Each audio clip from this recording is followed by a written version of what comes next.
I met a gypsy. Daniel Chucky Sanders on Gypsy Tales. Very heavily requested guest. We've been wanting to do this one for a while. I'm stoked we did it in studio because we were probably going to do this at Parlour last year. We were sort of like trying to line it up, but in the end, works out for the better. You're on the Goldie, so making it happen. Yeah, mate. Finally, it's been a few months in the making, so yeah, happy to be here. And yeah, finally, I've been a long time listener from the start, so it's cool to finally get on an episode. But I probably won't listen to myself talk on it, that's for sure. Yeah, I don't listen to them back, No. so don't feel bad. So today we posted the Jet thing, talking. I think you reposted the clip. Do you care to weigh in on the JS7 versus Jetson thing? Where you at with it? Because you've spent some time, like you've actually seen some shit. Yeah, I had a fair bit of banter already on Instagram from that, so it was. Oh, did you? Yeah. Really? What was I already had a few mates. What was the feedback? Am I a dickhead? No. They're like, just like where they're like two complete different characters, and then obviously it's hard. It's the same as like Carmichael as well. There's already. When you've got a name already there and you've got someone new coming in, it's completely, different. They have to be different. But you already had Stu who set the bar for the raw speed and the talent he had. And then for the newcomer to come up and to show that, it's like you're already going to get compared to him. Yeah. There's not ever going to be another person who's another step above that because that was already next level by like 10 steps. So, yeah, I don't know. Like, Jet...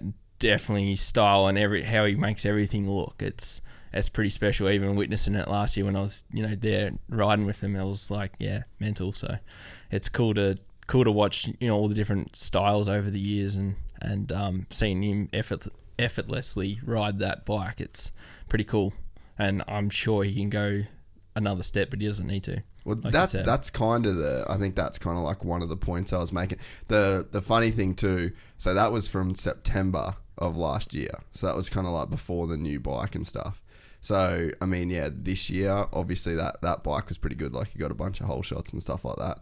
But it's like, you never even seen him like really have to push it. Like, he kind of made one fuck up this year at that first Triple Crown. Yeah. After that, that's it. He's either won or he pretty much cruised on the weekend because he was going to win the championship. But it's like, that's, I think, the point I was sort of making is like, we're seeing a dude that's this good and he's not even having to do the crazy shit like James did. Could you imagine if Jet was allowed to just like go out and throw down the way that he possibly could, Yeah, if he wasn't being a pussy and actually had a crack, then it would be something to talk about. That's what I'm saying. Have a go, son.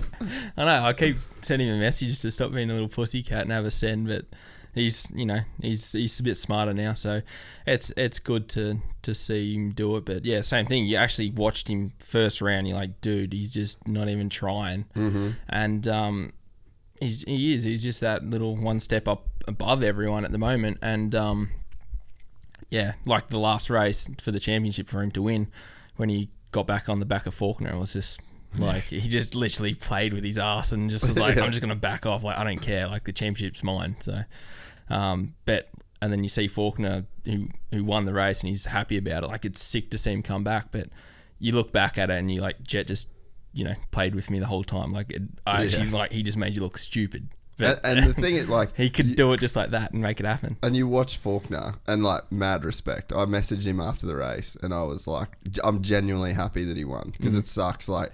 That crash to come together with Jet, it took him out of the whole year. That's a lot of money that he's lost. Like, it's contracts. There's a lot at stake, and you sort of never want to see a guy get taken out in that way. Like, that's just a shitty racing deal, So, super happy for him. But you watch the race and then you look at Faulkner and you're like, well, he could crash. Like, at any point in time, You're like, fuck, he looks like he's really having to send it to go that speed. And like you said, you just see Jet and he's sort of just cruising around and like has a crack and then goes, no. Yeah. Like, I know, you watch him pull in the time and he's just like, I'll back it off. Yeah. The crazy one was Atlanta when he passed. I'm trying to think who it was that he passed. Maybe it was Shimoda. Whoever it was, that one of the ones where he crashed his first turn, first lap. Yeah, but he had he went into the whoop section. So whoever he passed, maybe it was Shimoda. fully in the whoops, like rear tyre all the way in the whoops. Jet not even in the whoops. By the end of the whoop section, old mate still in the whoops. Jet completely out of the whoops. You're just like, what the fuck, dude? Like, how do you do that?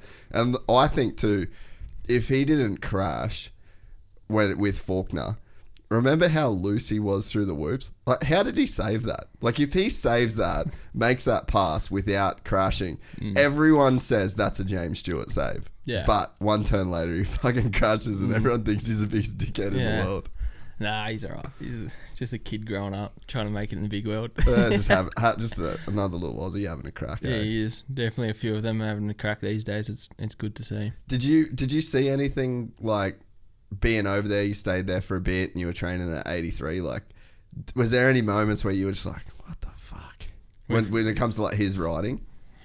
I like they were sort of away testing that new bike the first week when I was there, and then they come back and then like just watching their riding styles completely different to it was their Webb, Bogle, a couple of the junior kids riding around, and Savachi was there riding as well. Yeah. So everyone had different styles, so you're sort of looking at everyone and seeing. It was cool to see how everyone trained in that differently, and it was wicked. But yeah, nothing crazy. Like, wasn't they're just punching their laps out end of the season. You know, Jet was in the championship hunt, and because it was still outdoors then, right? Yeah. It was July, August, September.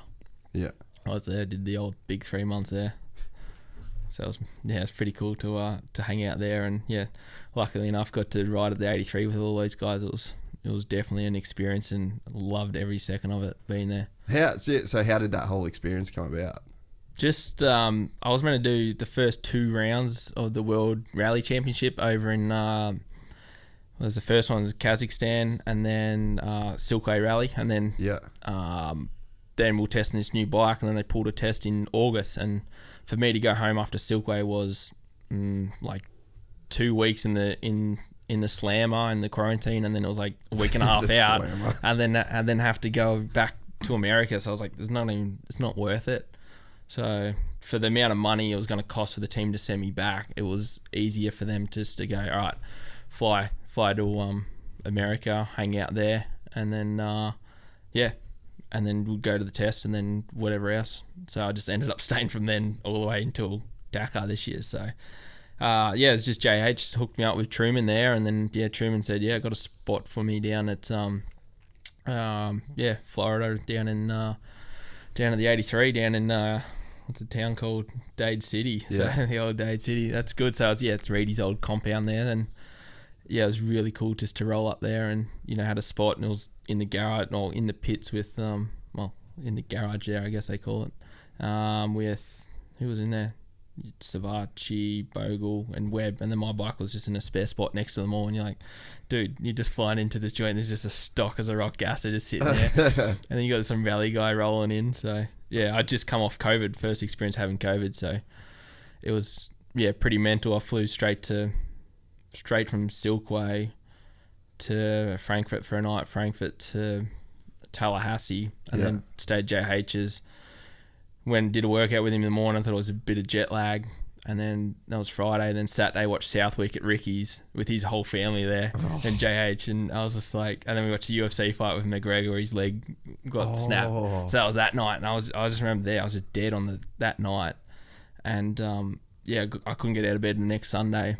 So it's smasher. Yeah, and I had fevers that night, and then just sent it to bed the whole next Sunday, and then we were planning to fly up to do one of the RCH schools to where was that? RedBud. So I got to fly to RedBud, and then they sorted a bike out for me to go right up through there on a enduro. Well, enduro guys, one of the teams that do GNCCs, lent me a bike for that weekend, so that was really cool.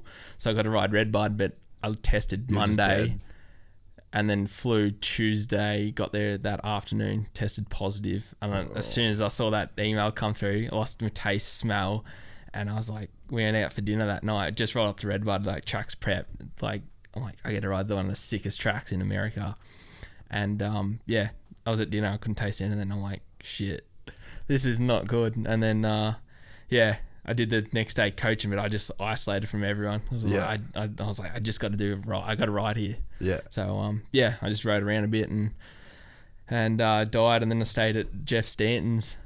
Sick. So, because he was doing the school with us there. Because he's local to there, right? Yeah, he's pure Michigan boy. So, stayed at his joint. I think he had 4,000 acres or something, just farming. So, he's like, you can stay here at the track or come out to the farm or go in a hotel. I was like, I'm coming to the farm, mate. So, it was awesome because I hadn't been on tractors or anything for a few months leaving home. So, sat on the farm and they're all vaccinated there and that. And by then, we didn't know you could catch it twice. So, yeah, he already caught it, was vaccinated.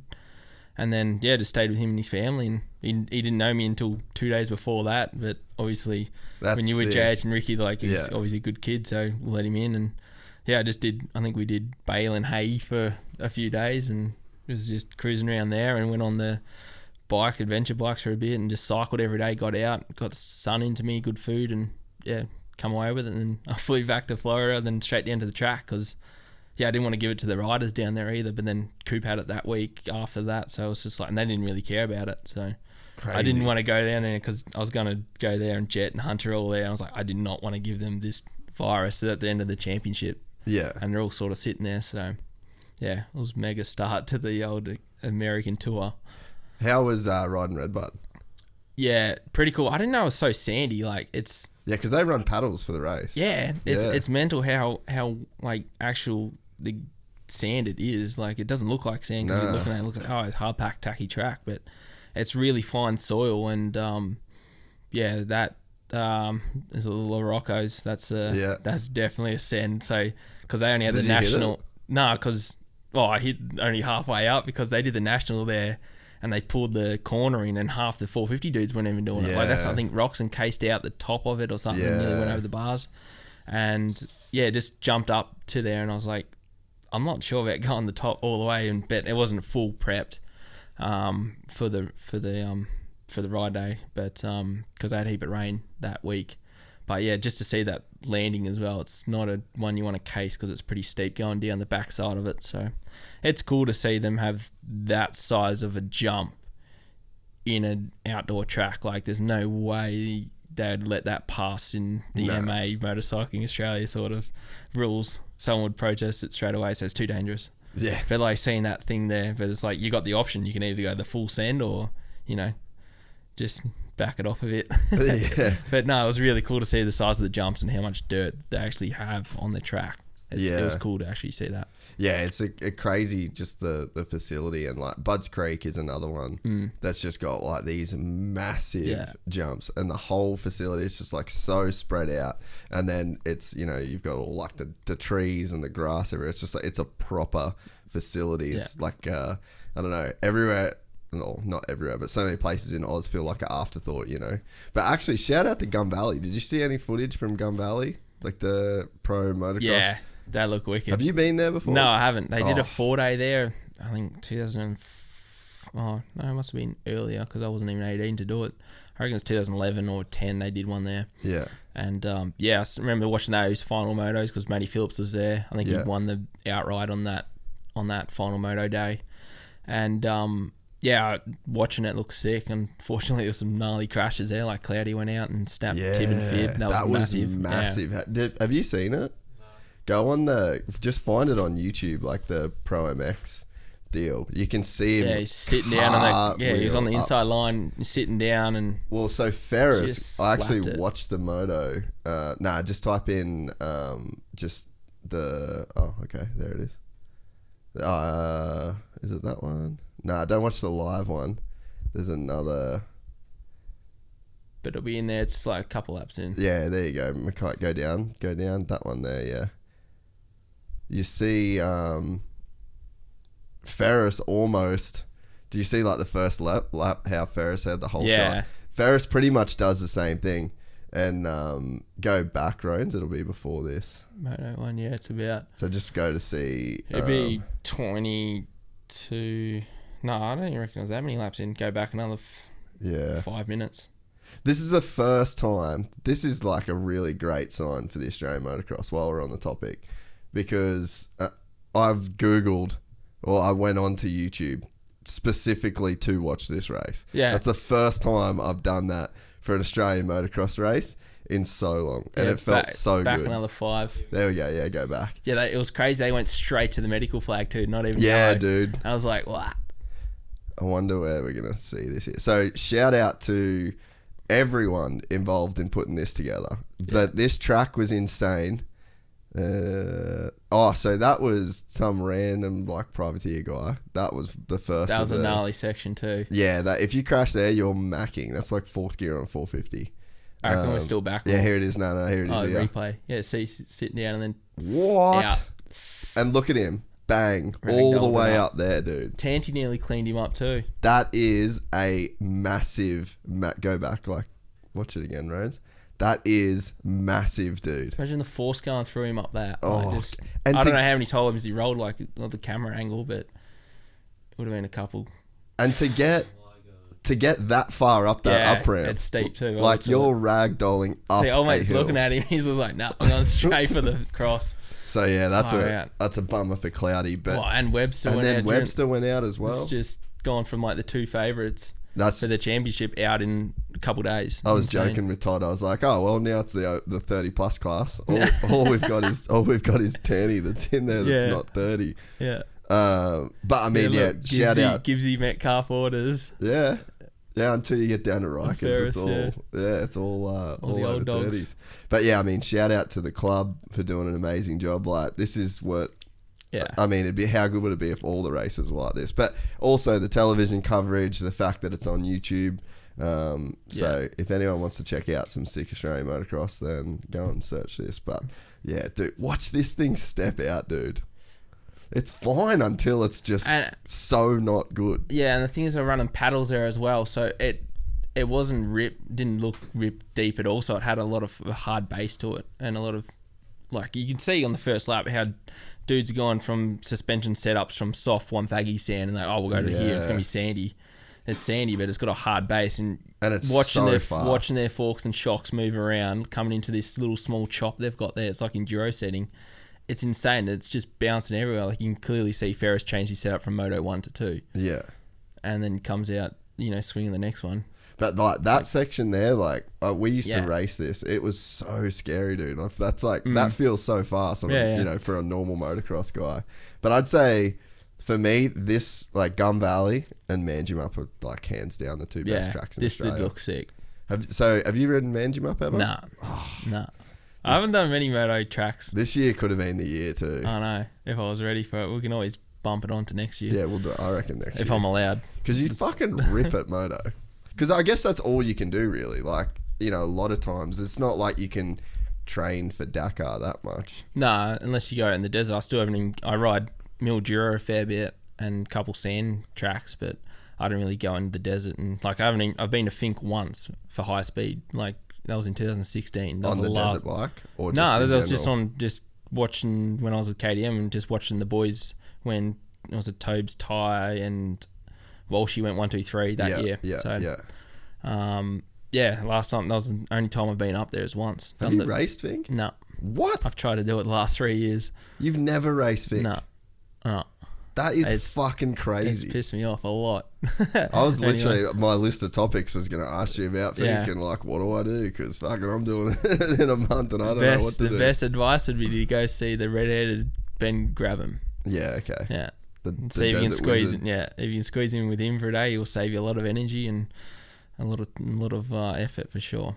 So, all right. So this was probably going to be a bit later in the conversation, but let's just go there now. So how do you get to be doing Dakar when there's no like desert go fast experience? Like, what was because in my head, I just assumed that you were doing Fink, and then because it's a bit of a crazy progression. Like you see what Toby did, like he was so dominant at Fink and then he went and was dominant at Dakar.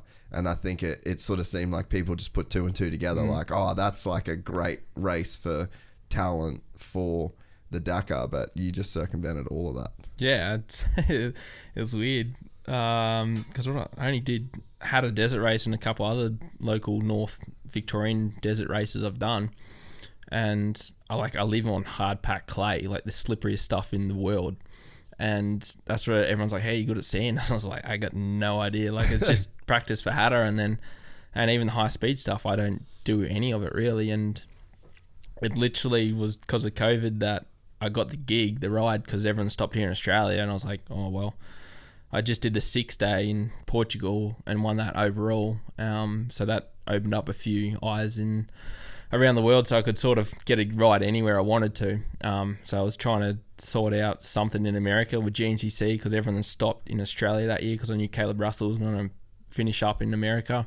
So I knew there was going to be a spot available in America, and they were keen to get me. And then also, then I messaged Pala Rene, who was the Husky team manager, because I was running Husky at the time, and I knew he was, previous Enduro world champion. So I used to watch him a lot, and he follows the 6-day and all that. So I literally just messaged him on Instagram, and I just said, hey, you got any testing coming on overseas? Wouldn't mind trying the rally bike or, this and that. And he's just like, oh, you interested in rally? He's like, well, yeah, I'm not doing anything in Australia. I just want to get out and do something. Like, I want to work. And next thing I know, I got a phone call from Austria from Robert Jonas rang me up, and he's like, you interested in rally? Because at that stage I was already sort of on an email trying to figure out to which side, like, 'cause America wanted me. Then they're like, well, the rally side needs someone young coming up. There's no one sort of there, and like everyone's getting older in that. So they sort of wanted to train someone new to go into that discipline. So I don't know. I definitely made the right choice going to rally, because I do really like it. And but yeah, that's literally, they showed, I think they went off an Instagram clip of me riding in the sand, and that's what got me the gig. Pretty much. It's weird. Like, because obviously the 6-day was a bit of sand there, and like I was beating some really good riders from Europe there.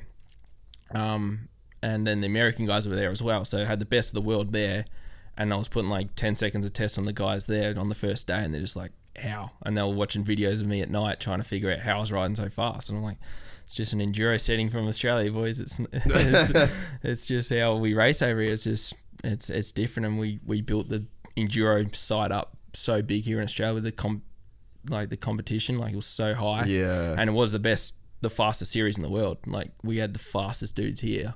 Because then we go to the 6-day, and all the Aussie team were all in the top 10. Yeah. So it was really cool to see we built that up to that level, and then it went over and dominated. It's crazy because I guess the enduro scene is always just global. I mean, maybe not in Europe. It's like they're pretty big on it in Europe, but the enduro scene has always been so overshadowed by motocross and supercross. But I feel like it's finally starting to break through, and obviously Billy Bolt is doing his thing. And you're right, man. You look at yourself, Milner, Tobes, and then you've got like the older generation of like Grabo and all of those guys, like Greeny, and then Ballard before that. So it's like there's such a, like, Wonka, there's such a massive group of like Australian off-road dudes that have been at the top of the game for so many years, like generations now, but it's never really got that same sort of shine, No, and that's the thing, all those faster dudes that got out really early. Like, who was the first? Probably Watsy. He was the first guy to win a 6-day outright, and then first to win the world championship, the Merriman as well. There's those two dudes, and then Watsy obviously went over to America and just dominated, because the money was just ridiculous that time of the world. So looking at those guys, and it was always something. Matty Phillips went over and dominated, and like we had we had Toby, Matty Phillips, Milner. Well, I was a lot younger than those guys, and I was just coming through. And then Strangy. You think about all those dudes that were like there racing, and then like I used to look at the top 10 in Australia, like those names, and like where they are sort of spread out and what they've done now. It's mental. They've all we're all just spread out on the globe, so it's pretty cool to see. Well, that. I think too, like that spread out, that probably describes it in a way too. That it's not like there's the hub, like there's California or Florida, and like everyone's there and you race in the one series. It's like the enduro scene actually has so many disciplines, and you can do so many different things, but it kind of does spread out everybody, so it sort of isn't as obvious that we literally dominate the world when it comes to the enduro side of things. Well, and the stuff we do here in Australia, it's not just one discipline of enduro. Like the European dudes just do enduro. So you got your long lap, and then you do your sprints. You know, each day you do 9 tests for the day, but you still do a big loop. And then, like here in Australia, we do sprints, enduro, cross country.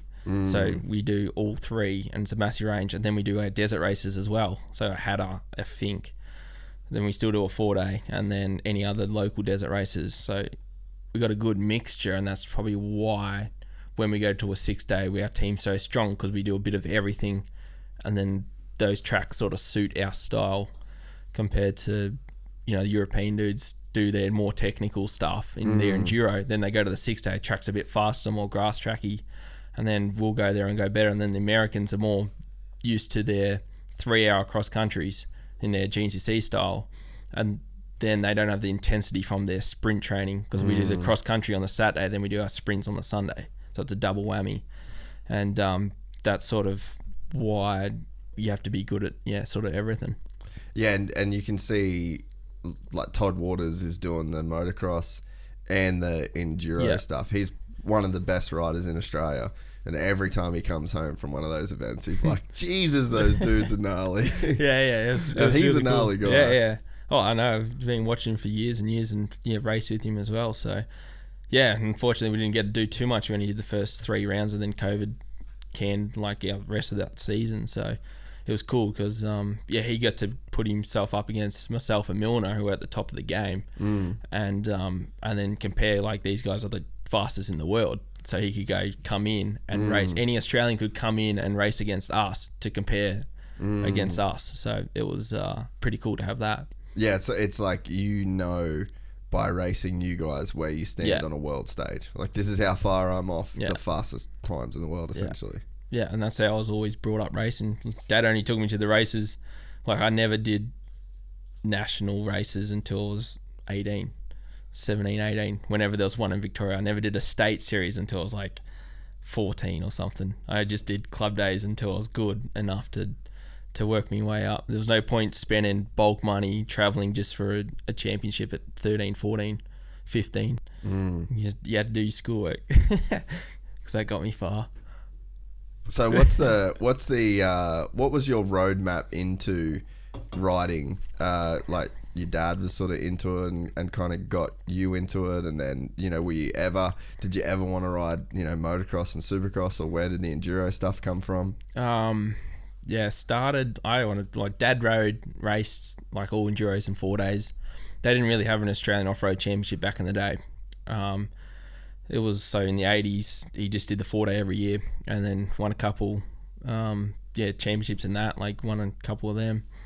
And, so he had the trophies at home and always talked about the 4-day enduro. Then we'd watch, like, literally Watsy or Bomber or a few other dudes, like, locally, or then whatever races were on, like the 4-day, if it was close to home, we'll go watch it. And we'd have events at our property, and I was just biting at the bit just to go racing and ride and get a bike. I didn't get one until I was 8. Old Santa got it for me, so I was happy about that. What a ledge. Yeah, JR80 started on that. So, and then I didn't start racing until like year 7, so 13. I wanted to start racing straight away. I was really competitive all through school, and any sport I did, like I was playing 2 games of basketball. Yeah. One year I was playing 3 games of basketball a week, and then training, and then I played either footy or cricket, depends on the season, and then just literally do anything and ride on the weekends with me mates. So then when racing started, it was like, all right, you can't do footy or cricket because it's the weekends, and you can't be in a team if you're skipping, you know, weekends. So I gave up footy and cricket there for a bit, well, forever. Oh, for cricket anyway, I gave it up there, and then started racing. Just literally club days. So I'd do 7, 8 races a year, maybe one state round. That was Erica, which was close, or we'd have a junior race at our property. Yeah. And then if I got on the podium at that, it was like wicked. Like, you got to take a trophy back from the state round, and you go, oh yeah, you know, I'm on the top 3 in Victoria. And you're like, that's sick. Yeah. And then, that was a big thing. And then it was probably like, my big step was like, probably when I was 15, when I went to the 125s. So I jumped off 85s, like never had a new bike. So always was second hand. His dad was just scrapping off trading posts, just ripping blokes off. So it's pretty funny. We'd literally be on a holiday and Dad's like, oh, there's a cheap bike just down the road on Trading Post. We'll go have a look at it. You'd go down, I'd literally ride around it, and then you'd be like, oh, what can you just riff them down? It's what's he asking? Yeah. Like, I think I got my first, like, would have been my first 85. I reckon it was like 2.2. That's how much he paid for it. Like, imagine trying to get like $2,000 now for a bike. What it'd look like? No, not possible. And then he sold that for more than what he paid for it. He just goes, it's like, oh, it's really rattly. Like, oh, it's probably, it's going to need a piston. It's probably going to blow up. And it was literally just the exhaust spring rattling on the exhaust. So the dude just fell for it. So classic tight ass apple farmer. So he's pulling that. And then, when I was probably 15, jumping the 125, and then, I don't know, just the bigger bike and bigger wheels and that. And I followed Dad, like, when I was training, and he just teach me through it, be smooth, and then, just ended up winning one of the races. The third round of the Vicks was at our joint, and, like, we had Alex Stevenson at the time, who just did the start of the Australian Off-Road Championships in the junior, like, last year in junior, or second last year in juniors, and he was, like, winning outright. And like smoking it, like top 10 in Australia in some tests, and he was like 14 or 15, and then I just beat him at like my own property, but I was like had no reference of who he was or what he done. And then people went up to Dad and it's like, he's just beating this kid who's like insane. Yeah. And it's just like, yeah, right. He goes, you should take him to the next race. And then literally went to there. Then I was just second to him every race for the rest of the year. Felt like he was just next level. Like just rode a YZ 125, and then I was on. So what was that? 2013? Oh no, 2007. Oh no, 2010 or 9, and I was on my brother's old race bike, which is an 06 American Graffiti 125 KTM. So I was just riffing that around. And raced that all year, and then started doing the States the next year, the full championship, same thing, second to him all year. And then, went senior in 11 on a 350, and then just only did the Vicks again, and like got 5th in the Vicks because we had Milner, Matty Phillips, Mitch Harper, Alex Stevenson again, the kid that went up, and then then I was 5th. So all those dudes raced the Aussies and were all in the top 10 sort of thing. So it was like our state series was massive. So Dad's like, why take you to an Australian round? Why drive to Queensland from Victoria if you're not even beating the dudes here in local competition? Yeah. So it's like, just keep training, keep burning fuel. And like, I was never the most talented kid on the bike. I was just a bulldog and just went for it. Like every day, like I'd get off the school bus at 3:30, walk up to the apple shed, jump on the bike, go ride, wash it, put it away, go to home, go to basketball, come back, homework, bed, go again. Sometimes it was homework. Yeah. And it was just did that and just got trying to get better and better. And then 2012, I think last year in school, like year 12, and then I did the first round of Vicks, which was I think it was Aussies as well, or second, 4th round of Aussies or something, and that was down at one Thaggy.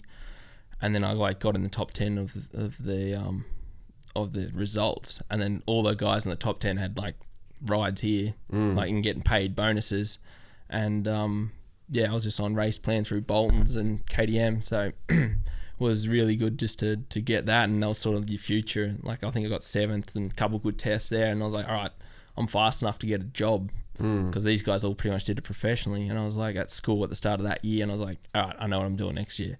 I'm going to be a moto enduro rider. Like I can do it now. It's in the head. So, and then all my careers meetings at high school was just like, what are you going to do? You know, when you leave school, it's like enduro rider. They're like, yeah, all right, sure, that's a thing. And I'm like, yeah, it is. These guys get paid, And they're like, then they ended up ringing up Mum, and they're like, is he serious? Is he actually gonna like do it? What's his backup plan? I'm like, oh, we got the family apple farm, so I can just work there.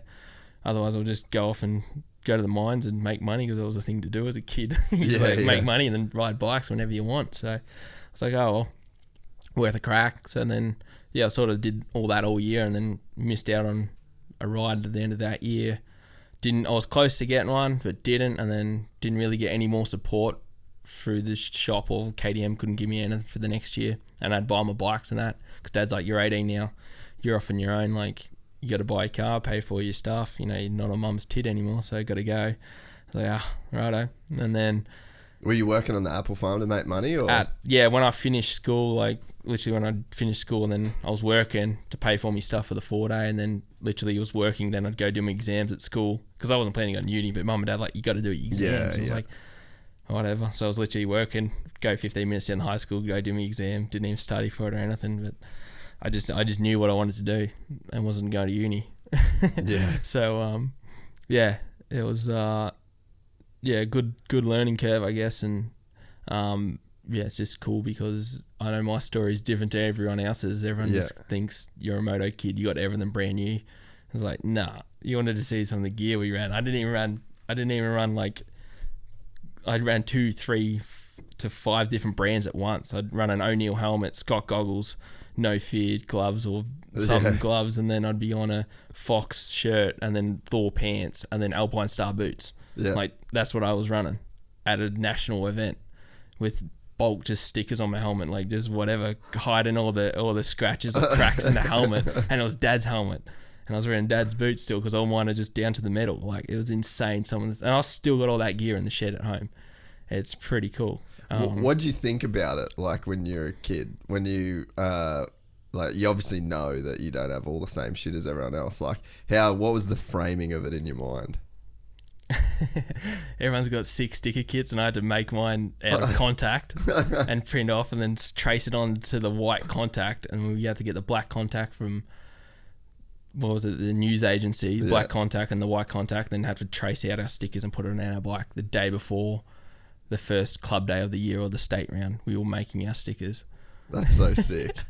Did you appreciate the fact, like, because I mean, it sort of can fuck kids up in a way when you don't have the same shit as everyone else. Like, it can be a thing that is like kind of like a negative, makes you not want to do it in a way. But then on the flip side, it can actually be something that can fully motivate you to like go and beat the kids that do have all that stuff. It wasn't even that, like, I don't know. I didn't look at any, like, I like to look at everyone's bikes. They had sick stickers, sick pipes, and new tires all the time or whatever, flash looking bikes. And I'd just be I'd lucky to get a new tire for the race or whatever and get a couple. But then even for like a quick fuel at a race, Dad just always used the Jerry in a funnel. Yeah. And I'm like, Dad, I'm losing like 2 minutes in the pits. He goes, yeah, but he's beating you by 4 minutes. So until you get that gap close enough, then I'll get a quick dump for you. Yeah. And I'm like, it's just annoying because then you don't know if you put some pressure on, you don't know what's going to happen. But then, then he sort of maybe started taking a little bit more serious. But I was always a real competitive kid. So,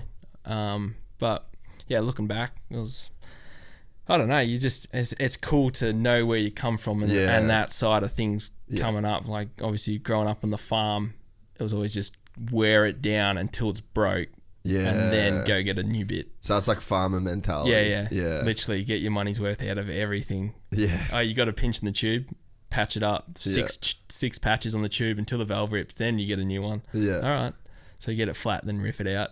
Yeah, it makes sense, but hey, that's like an old school farmer's mentality. Like that, you're not making that much money. It's like everything cuts into your profits. Yeah. So it was definitely a good growing up, and I'm sure he likes it because he saved a lot of money doing it. Didn't have to buy me 5 bikes for the year. It was only one at the start and get a new one before the next race season. So, so I ended up in that 2013 anyway. I ended up getting a deal with Kawasaki, and I got 2 free bikes. So when I was 18, I didn't have to pay for bikes and had all parts for that year. And then so I ran that, but then struggled a lot because it was a 250 4-stroke and I come off a 300, so 2-stroke. So it was a big change from KTM to that. And then I just struggled a lot, and that year I was 18 turned 19 and working at the farm, paying for everything. So first round was Queensland, broke my collarbone at the start of the year. It was like 7 weeks until round 1, so I had 1 week on the new bike, rode it, went to round 1, and then just struggled all year and just had a heap of dramas. And really, like, you're in that age of 18, 19 where it's like you can go clubbing with your mates. You don't have your parents wondering where you are. You can go do whatever. Did you move off the farm? No.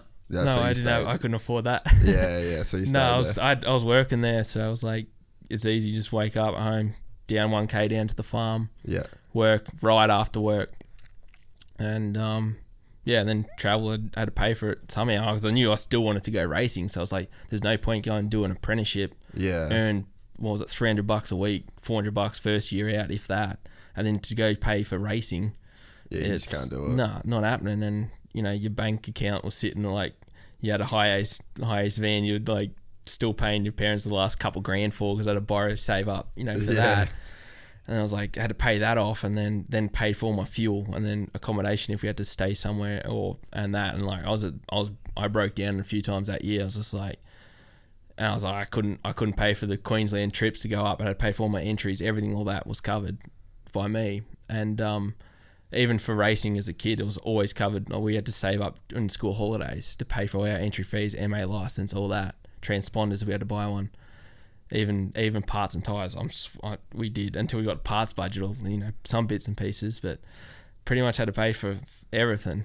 Dad wasn't like, here you go, here's $5,000 for the year. It was just like, he was there for the support and that was it. Like, if you want it, you'll go get it. Well, that's kind of the thing, right? Is that it sort of does show that if you want it bad enough, like you will figure out a way to get it. And I think it's cool because, you know, you could see if you just follow you on Instagram now, it's like you get to travel all over the world. You get to ride all these different kind of bikes and you live in the Moto Kid dream, sponsored by Fox and Red Bull. And it's like, it'd be so easy for a kid to look at that and just see the perfect vision of like what a life of a dirt bike rider could be.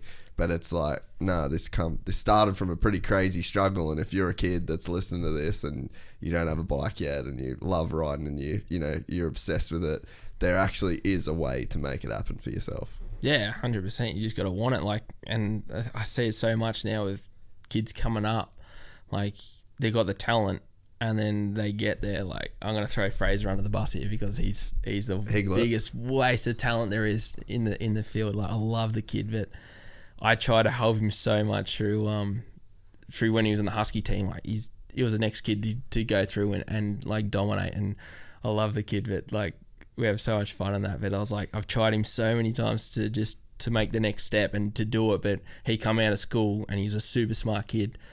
And then he wanted to do, was he mechanically engineering, and he was super smart and he was at study and doing that.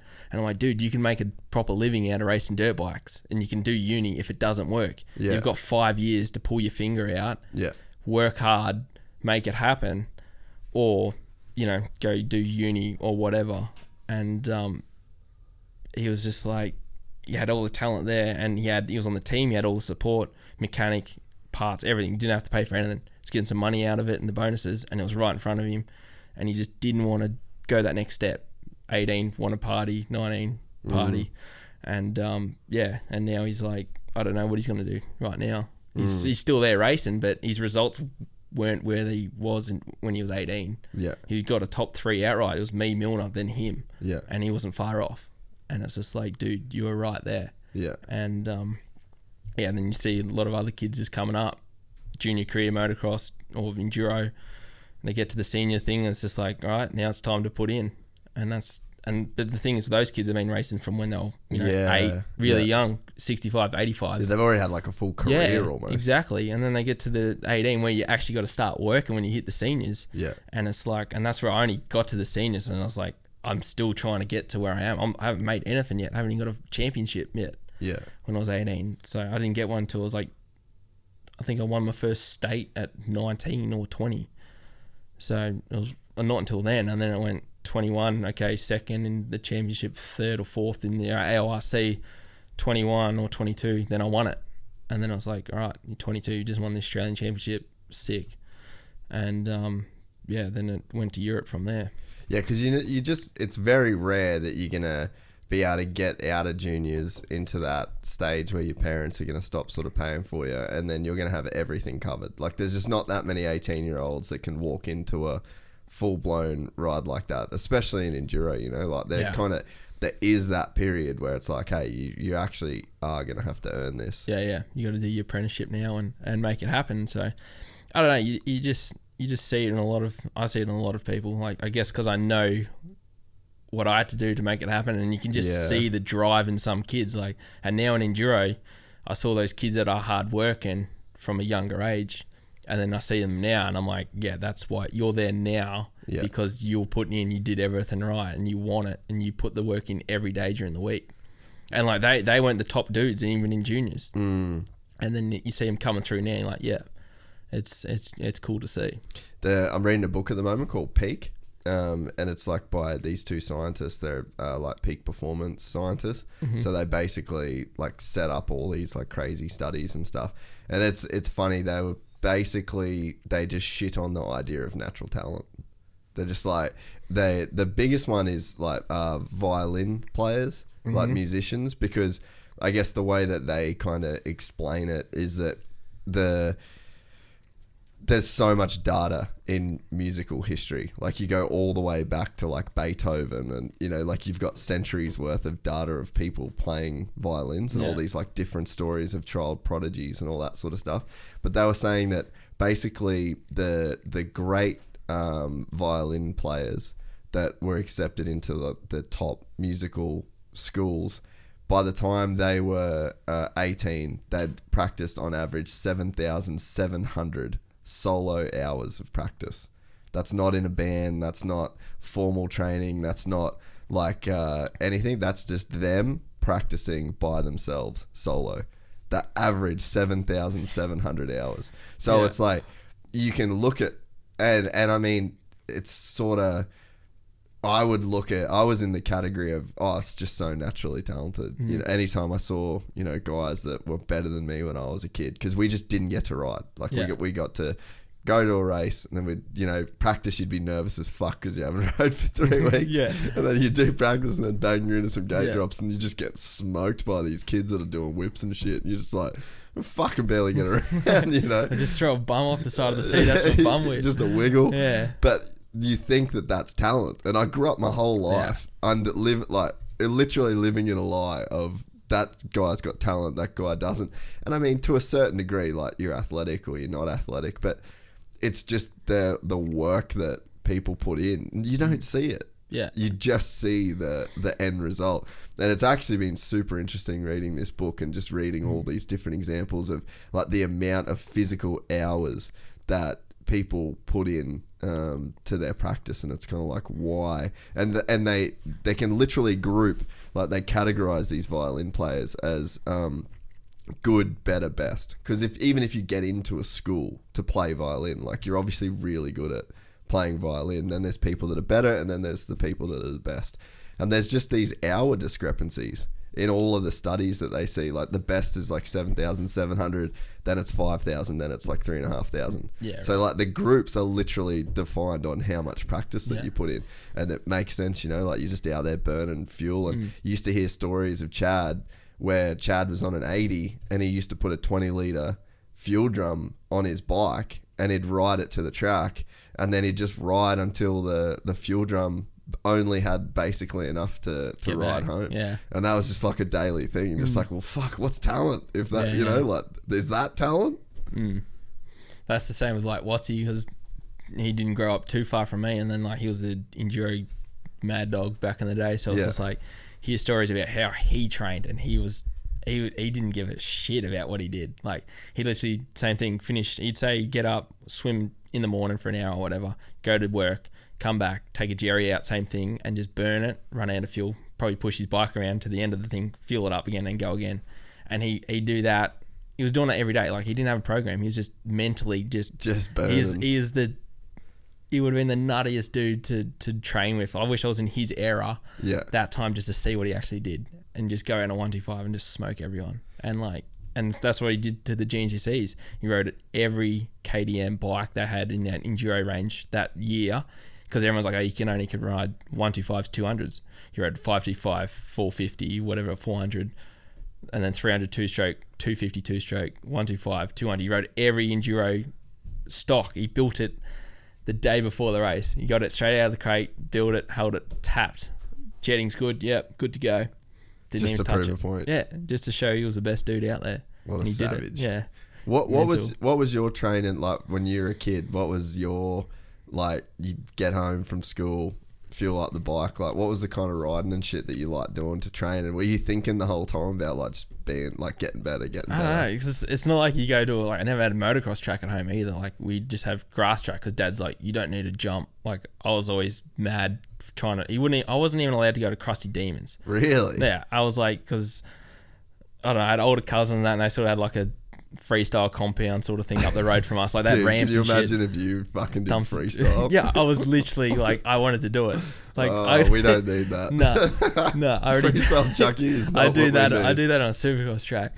But yeah, like I was just always, and then Nitro Circus come out, and it wasn't like Dad just didn't like bikes getting burned, and like for me to get that nutty because must have been a spastic kid. Like, I don't remember much. I don't know you as a kid. You were a spastic kid. I've never been diagnosed with ADHD or anything, but definitely can't stand still. So, it was just, I don't know. I was just into all that, like freestyle, anything like stunts, just doing wild, crazy stuff. It doesn't matter if it was on BMX at home. Well, I wasn't even allowed down the skate park either. Like, it was like you're on the apple farm doing your apple things, but yeah, I was literally just farm doing apple things. Yeah, just driving tractors, and I just take a stopwatch. I'd have like a little lap timer stopwatch, and I'd just literally electrotape, like duct tape it onto my bars. That was my stopwatch, and I'd just have a lap set up in Enduro and just go do like a 9-minute test and time myself and try and batter it every day over summer, and then get into race season, and then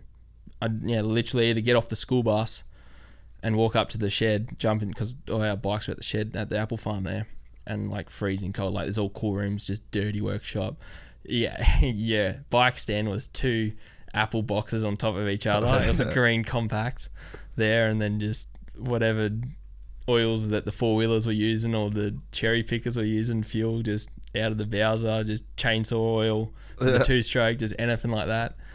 So it was just wasn't crazy during as a kid. Dad, like if we went away to a mate's property or something, Dad would like cut in a grass track through the ferns or in trees and literally just get a stopwatch out and time us, and he'd smoke us by like 5 minutes and make himself feel good. So I don't know, there was always someone there to chase it, whether it was my brother or my cousin riding or my dad. That's sort of what my range was for speed as a kid growing up. But I was probably doing that on 85. He probably had me set in my mind like that. I can't remember, but and then I don't know, I sort of just never did any motocross because he goes, no, you don't need to jump, you're just going to injure yourself. It's just, and then I guess he didn't want to put up with any moto dads because he's the complete opposite as a crazy moto dad. He's just full chilled out, like he was there, like you'd never pull out of a race or anything like that, but because you knew how much it cost for us to get there or whatever, like, and I wanted to be there, and I'm not a kid that gives up ever. I will just keep going until something breaks on the bike or fuel's out, or that they give me the flag to say it's finished, or myself. So it was just give it always 100%, well, from me anyway. Such a sick way to grow up, eh? Yeah. I wouldn't change anything. The only thing I'd change is probably going to motocross earlier to develop that aggression and skill, because I had no aggression. Like, I was just a smooth enduro rider. Yeah. And until I was probably 18, 19, and just took over the back paddock and just started, my mate snuck his machines in, and one day we just started building jumps with the excavator, and then just start, learning how to jump. But then you could jump, and then it's like, all right, now you got to moto it. And it's just like, you got to be fast. So I literally did one under 19s race as a kid. That was at Wonthaggi, and then the next one I did was Broadford the other year when I was there, and that was it. I don't even go to any moto tracks. I don't even go to moto parks to ride. Like, I literally just stay in my own little zone and ride my own tracks if I want to.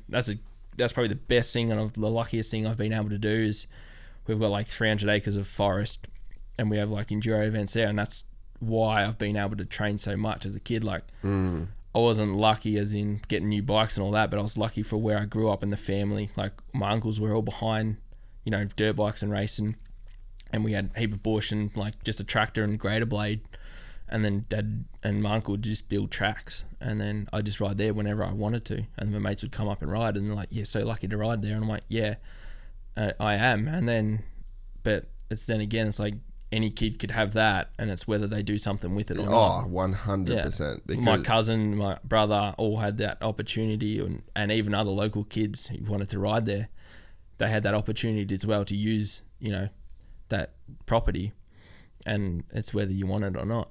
What do you reckon, like, have you ever thought about why you wanted it and other people didn't, or like, do you remember what inspired you initially? I don't know. I just always wanted to do a sport as a job. Yeah. And then try and be the best at it. Like, that's our generation, I just wanted to I win. reckon, I was in just Australia. Like what? Just wanted to do sport. Because I've sort of felt the same, like as a kid. Like I just always knew that sport was a thing that I wanted to do. Like we played footy and, you know, like I did all that shit as well. But yeah, I never had aspirations of anything other than like doing something with sport. It's weird. There must have been something going on in Australia culturally, in a sense, to like want to push people into that, or maybe just the fact it was just all the sports stars we had. Like we had all the cricket players, like Warney. Yeah, exactly. Warney, Gilly, Ponting, all these dudes. You'd watch them always on the weekend. Then you got the little footy guys like AFL. I was watching down there. It's like you want to be a sport dude. Like he wants to go be on the news for reporting or something like that, and calling the weather or something like that. It's just like, I don't know. It's just you had your heroes were sports dudes, I guess. Yeah. And if you weren't into that, then you're obviously into something else. So I guess as kids, Australia's such a big sporting country. Yeah. With everything, even Olympics. So you even look at that as well. So it's like there probably is a lot of the Olympic influence on us as kids too. Like I'm a bit older than you, but sort of still the same kind of era. But you know, like the Sydney Olympics was pretty massive, I reckon. It's funny when you think about maybe the events that are actually going on in your country and how that sort of shapes the, you know, like the generation that comes out of it. But I remember the Sydney Olympics just being like the biggest deal, eh?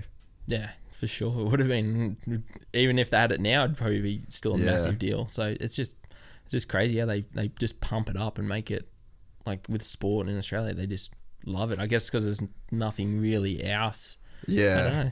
It's either COVID or sport. What do you want? Yeah, it's so true. What was the job description on the apple farm? Deer hunter at night.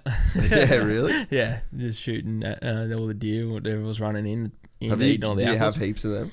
Yeah, they come in about like autumn to winter. They come down from the hills, and there's not too many, but I used to just shoot. So that's how I was making money racing as well. I was shooting them at night, cutting them up and selling them to the Asians the next day at work. Yeah. Really? Yeah. I was getting like $300 a deer. So I'd have to, as a 19-year-old, you're like, yeah, boys, got some cash for the weekend. And then, so I was just doing that whenever, but then you wake up because it takes you like 2 hours by the time you shoot it at 9, and then, you gut it, skin it, hang it up and sell it to the Asians the next day. And then where were they buying it for? Where were you doing? They literally, I just cut it all up and they'd put it in their van, take it home. Like a whole deer. Yeah, and they're the size of a cow. Then it's not a little Bambi. Like these massive things. So deers. Yeah. So me and my mates would just go if it was a mate there as well, because you couldn't drag it in the back of the ute. So you had to have two mates. They're massive. So I was doing that. But that was one of the cool jobs I did. I love it. And then then we were eating it as well. Like I was cutting it up, eating it as well. Eat, eh? Yeah, I was slicing them up. But if you got a stag with antlers, old mate paid an extra $500 so they grind up for some Chinese medicine. This dude was just going nuts with it. They wanted the teeth, everything. Like it was insane. So I just buy the whole thing, just with no guts and no skin. I just quarter it up. So I just like the front legs off, back legs off. I'll cut the straps out and the eye fillets out for him, and then just give him the ribs. And the dudes are just driving out down the driveway, just gutted on the back, all loaded up with like 8 people in like one of the high ace minibus things. How'd you get the contact to do the deal? Well, I'm working with them all day. Oh, so they're working out the farm. Yeah, and Dad goes, because like they'll eat anything. Like some of the whatever's there, they'll get roadkill. If they killed a kangaroo on the way to work, they'd pull it up, cut it. They'd chuck it in the back, pull it to work, gut it, and clean it out, and they'll take it home and eat it. Hectic. It's insane, and like we've tried it during, like you go to Smoko the next day and like, I try the kangaroo or something. You try it and you're like, holy crap, it's actually pretty good. Smack heap of curry in there, but it's insane. Like it's cool. They don't have anything to waste. Like they use everything. My chick lived in China for like 8 years. And I got to see like the last couple of years of it. Oh my God, dude. Like, I reckon it's insane. Hectic. Like she'd just be walking down the street and be like, film the market. Yeah. And you're just like, I don't know, man. You need a strong stomach for that. I was in Costa Rica with Carmichael, and we were doing like a film shoot there. It was when Faulkner was on an 80. Yeah. And we get off the plane And then we get in this bus. We're all fucking starving. Like none of us had eaten. There was no food at the airport. We like landed from this flight. And then we get in this van. We pull up. Like all of us are in this van going, just stop anywhere for fucking food. Like we've got, I don't care what I eat or where we eat. And we pulled up on this, it's like a mountain range kind of thing. And there was just a shack on the side of this hill. And they'd built this restaurant like flat off the edge of this cliff. And so, yeah, we just pulled up the car and I just started pointing at shit in this Baie Marie. I ended up chowing down on cow's nuts. I'm just and Ricky's just sitting there like losing his shit up. He would have had a nut for sure. I don't know. I don't think he ate anything. I think he was he still racing then or not? No, he wasn't racing, but he was on like, the donut program that time. He was like, I'm not hungry. I'm like, no, you are hungry. I know you're hungry. Yeah. But he's like, no, I'm not hungry, dude. So I ended up eating fucking cow's nuts for brekkie that morning, but man. But yeah, China, next level. Yeah. No, it's just insane that. But otherwise, just depended on what we're doing around that time of year. It was picking. So picking's like from Feb to now in May. End of May or mid-May we'll finish, and then I don't know, it's just servicing all the tractors and mowing, weed spraying, clearing anything up, pushing blocks out, planting new trees, setting up all the wires and V-trellis. But I don't know, there was a fair bit, something different every week, every month you change. So yeah, that's pretty sick. It was cool. It wasn't the same thing every day. Like you're not going and just laying pipe as a plumber every day. You're not just bricky and doing bricks every day, so it was good. And you outside, and then you go inside, do mechanic work on the 4-wheelers, the velocipedes, like the picking machines, the cherry picker looking things. And no, it was good. And you got to learn a lot of just basic farming stuff and working on tractors and mechanical side. So you sort of got a range of everything. Then working with chemicals and fertilizers and all that, just learning all that, that cool stuff. Yeah, no, there's no dynamite.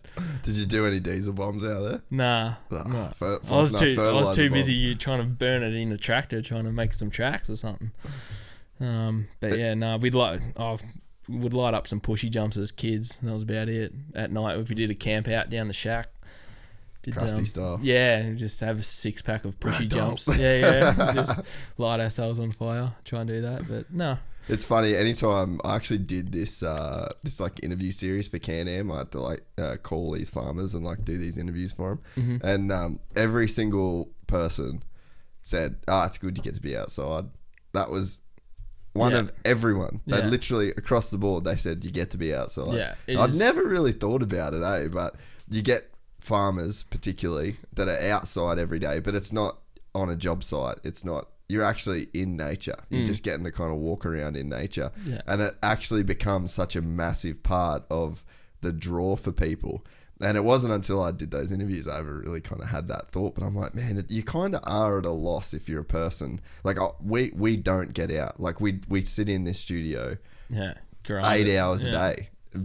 6 days a week, and then you got your one day where you go to QMP, and then and then you come back.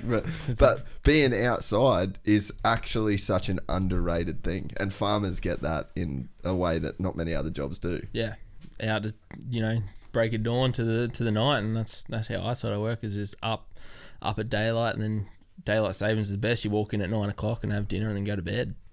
But winter you're in, and then jump on the PS4, play a bit of Fortnite with the boys, and then go out at night. But it's just a different lifestyle, and I'm just lucky I've grown up on in space on a farm, out doing just all the basic stuff, which is just helped me build who I am, I guess. Yeah, fuck, that's so funny about the Asians and the deer. Yeah. What were they doing working on the farm? They're like, we just all contractors coming in, because I think you'd have 20 to 30 pickers going, and then during the year you'd have probably 15 on sort of thing. Yeah. So they're just coming in doing all the pruning and all the hand labor stuff. Like, because we got like 100 acres of apples. Like, there's like 130,000 trees, and every tree's got to be maintained, chopped, trimmed with secateurs. So anything that's happening, it's always something to do around the farm. Did you get any hot backpackers come through that were doing like their farm stay deal? We did when I was like 17. Oh God! I don't even think I wasn't like. You weren't even thinking of it. Not on the radar. Nah. What's wrong with all you young kids? And then COVID hit, but no, I've been in relationships a bit, so. Love a boy. Yeah, was. Yeah, back in the day. I fucking love it. But no, we never really had any backpackers. That's a fucking rip. Yeah, I know. I bet Dad didn't say no to any too. That's so good. So then you get the contract. Like, when's like your first real sort of contract where you're like, all right, bang, I'm a fucking moto rider now? 2014, end of 14. It's crazy, yeah. It's not that long ago. So yeah, I did that year on that Cowie, and then I said, all right, I'll give myself one more year to make it, otherwise I'm out. Like, I can't afford it. Like, literally still had like max out of my account was like $2,000, and I'd have like $2,000 cash from deer money from that year. And then that was like that year, and then I was like, all right, 14 back on the bike. I knew I was getting results because on the Cowie I was like top 20 in Oz, and then the year before when I was younger I was like top 10 to top 7 ish, and then I was like, right, let's make a break this next year. So 14 went out, first test I was like 4th outright, 5th outright, and I was like, all right, that was the best relief coming back. Was like after that test, I went in and I saw the result, and you just like, you see where everyone's at, and you're just like, all right, we're on, this is good. And I was already in New South Wales, don't normally race there or ride there, and I was like, right, you know, close and good there, and I wasn't far because the guys in front of you at the time would have been, what was that, 15, would have been like Milner, Pricey, probably Carney, and one other. Well, then it was me. It was 4th. So it was it was pretty cool like that. And then just hustled all that year and made it happen. And then got just better support. And I was riding a 200, and I had like a KTM 300 XC, so it was a cross country model with a linkage. Yeah. And then that had, what was that, the 4CS forks in it. And then I had the old 2013 bike that I raced in 2012 4-day. That was a spare 300. Dad just kept that. So I had a 2012, so the EXC. That was 2012. I got that for the 4-day, and then I had that 14, and then I think 3rd or 4th round in, I blew up at Corner Inlet in the sand on the 15, and then I jumped on the PDS, and I went 10 seconds faster. It's fucking good, that PDSA in the bush. Yeah, it was insane, and I was like, why? And I figured it out. It was the forks. Oh, really? Yeah. So I had Gilesy from Choice Suspension was doing both my suspension. Yeah, right. And I just couldn't. And this bike for that stage had 200 hours on it. That was my practice bike. So when I ride the race bike, I just couldn't turn it, and I couldn't figure it out. And then I jumped on that race bike, that practice bike, and literally I had to duct tape front plate, motocross front plate, duct tape, and then we wrote number 4 or 5 on it, whatever number it was, with a white texter. That was a spare race bike. And me buds ended up putting their names on it, like on the back. They just wrote Maud and Kizzy on it. Like, it was funny. And I raced that and then like finished, I think 4th overall. What was the difference in the forks? I don't know. They just brought out these 4CS forks, whatever they were. And then they don't run them anymore now. They've just flushed them out. They just didn't work. No. And then they went back to the Enduro forks now, and then now because there was a model. There was a model fork that was on those Enduro bikes that was actually sick. And when they first brought out the air forks, everyone was trying to buy these old Enduro, the closed cartridge ones. So is that the one that you? No, they were like, they were even older, I think. Again, they were like on the old factory KTM. Yeah. Like people still run them. You can't buy them and shit, man. Yeah. Like, people are trying to sell them on Marketplace for fucking heaps of cash. Yeah, probably. But now they got the exact pro stuff. Like, it's dynamite now. Like, what you can, if you got the right dude to tune them. Yeah. Old Giles, he gets them working. So, that's the big thing. Like, now they got the shock's got so much play in it. You got so many clickers and that in them, and to get them right, it's really good.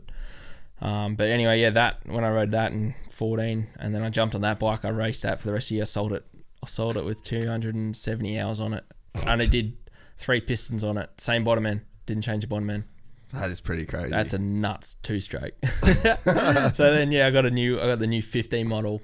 So I sold that, and then got a new 15 model for the rest of the year. Then Grabbo Grabo just took over the Enduro team for 15. So it was me, Toby, and Ty Simmons. That's a sick team. That was mental. Yeah. So I just literally got on the team. You and Ty are like the same dude, but from like different places. Yeah, he's full country, that boy. He's the Burke version. I wasn't even like, I was still like half feeling like I'm from the city. And like didn't listen to country music, nothing, and I was just full rave music, just clubbing music. Will Sparks, Joel Fletcher, like just Melbourne sound stuff going, and then that's so funny. I'd be playing that stuff in the room, and Tobes comes in like, yeah, he's all about it. Then Ty comes in, what's this shit? Get some freaking Alan Jackson on or something. Yeah. And then so it was pretty funny. So every time I was in the truck, I was pumping on some beats, and then Ty wasn't a big fan, but then in the end, by the time I spent so much time with Ty, I'm country music fanboy now, so it's just like it's crazy how much it changes you, and it's just that lifestyle. Now I've sort of gone more chilled out half the time, and I'm still spastic some of the time, so it's just good to have different genres of music, I guess. Man, some of the time I spent in America with Ty was like my favourite times of my life, like because we both flew over there together, like when he did that year in the States for JDR. I flew from Brisbane Supercross with him, and then we went to Burke for a few days, and it was fucking wild. Like I've never got to witness riding with him in Burke, but I heard all the stories when he was there. It's so hectic. Like it was such an experience. Were you there for his 18th? Oh, I just heard some good stories from his 18th, but did I? Maybe, I can't remember. I don't think I was. I remember we were playing. I don't really drink. And we were playing King's Cup, and I remember being fucking wasted, dude. Probably rum too out that way. Well, because in that game you pour everything into the big thing, and I got it, and I had my back to the screen door, and then there was just like a backyard straight behind me. And I remember drinking this fucking thing and just opening up this screen door, just staying in my seat and just projectile vomiting out. And it was so clean, like didn't get on any of the floor, nothing. I just closed the door and kept playing. Game on, boys. Like, we're back. Cool. It went down and come back up. But yeah, so we literally flew from there to, then we went from like Burke, Sydney, LA. And then he had to wait. Oh, that's right. I got called into the whatever, the body check. Yeah, basically. I spent like 3 hours getting interrogated. So Ty is waiting for me at LAX. Be like, what the fuck's going on? Like, I don't know if he's gonna get out of here. It was like 3 hours or something that I stayed in that thing, and then we went and like moved him into an apartment, and it was just like me and him just like fucking floundering. How old was he then? He would have only been like 19 maybe. I was like 22 or 21 or something like that. But yeah, just young and just stupid. Like we were just so dumb, and we just like thought we were the shit, like cruising around America. And he was like riding a 350 then too. So just come out. Yeah, going to the test tracks and shit. He's a fucking good dude. Yeah, talented, really talented.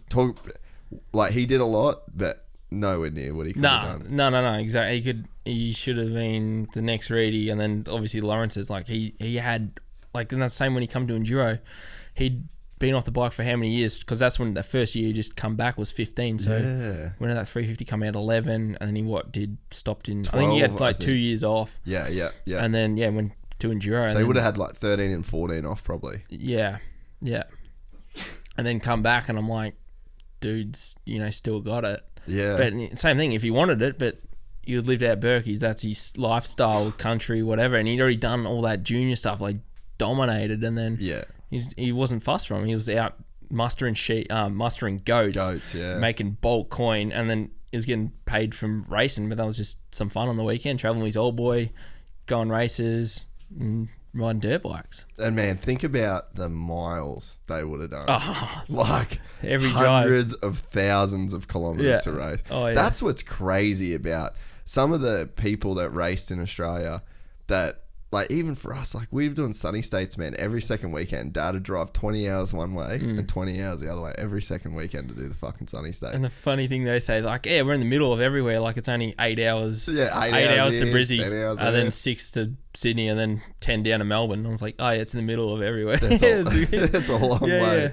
And there's only like 20 hours to Alice Springs probably. So, but so why didn't you do Fink that year? because I wouldn't have gone over 100 k's an hour. Really? Before that, yeah. So they just like KTM just weren't fussed on you doing it. No, like I had no desert experience ever. But that's where it started. Was 2015. I did.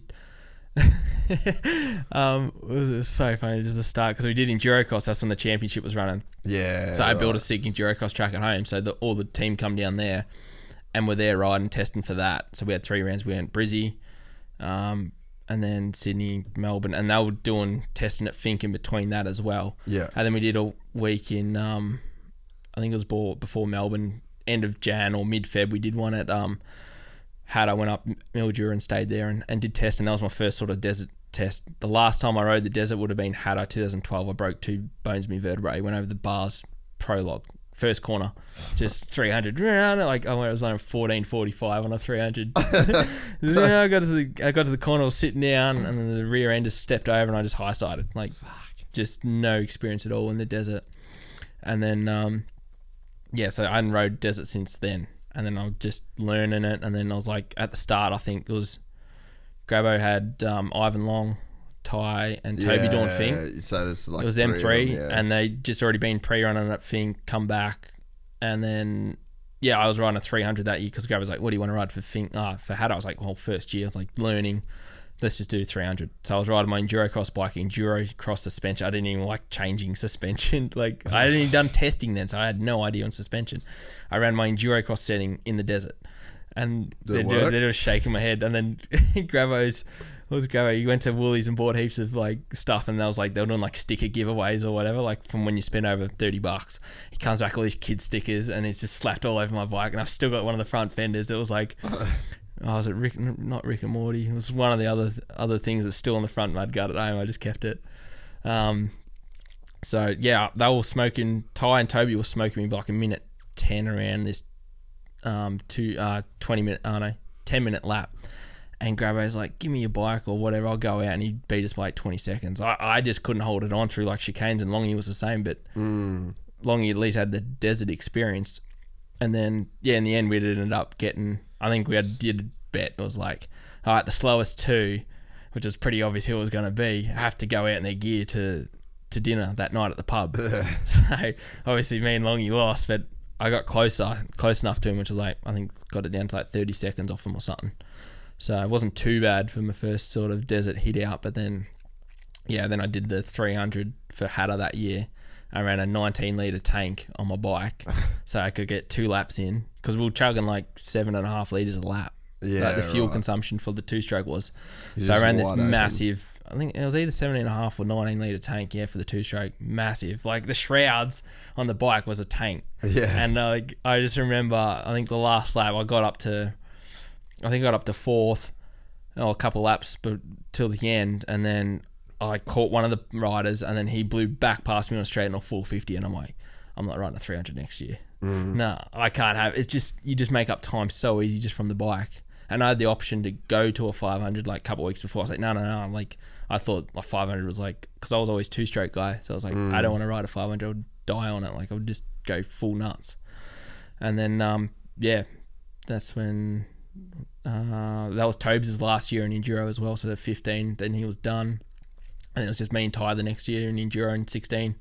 So then that opened up like the whole championship for the next year. Like I just missed out on 3rd outright for the championship for 15, and that cut my pay. Like it had, if you finished in that position, you're up in money. And then I missed out on that by like a couple seconds. Like Ty pipped me on the last test, and it chopped our position, and it cost me like 20 grand or something, 30 grand. And I was just like so cut. Like I was on jack all for that first year. And like I was like spewing, and then I was like, righto, it's all in now. Like the championship's open, Tobes is out. You got Chris Hollis for the next year. You got Greenie, you got Ty, you got me. There it was only Chris Hollis, Greenie in front of me, and then it was me and Ty like 4th, 5th. Yeah. And I was like, righto, it's all on. Whoever wants it next year is gonna get it. And then just come out first 2 rounds, won that, and then I had pretty much a clean sweep till I smashed my ankle and twisted that in South Oz, and then the Enduro was all pretty good that year. And then me and Ty probably had the best battle I've ever had. It was at Hatta, 4-hour race, and finished. It was just neck and neck for the first 4 laps. Then we hit like a route. He went all squirrely and kicked out.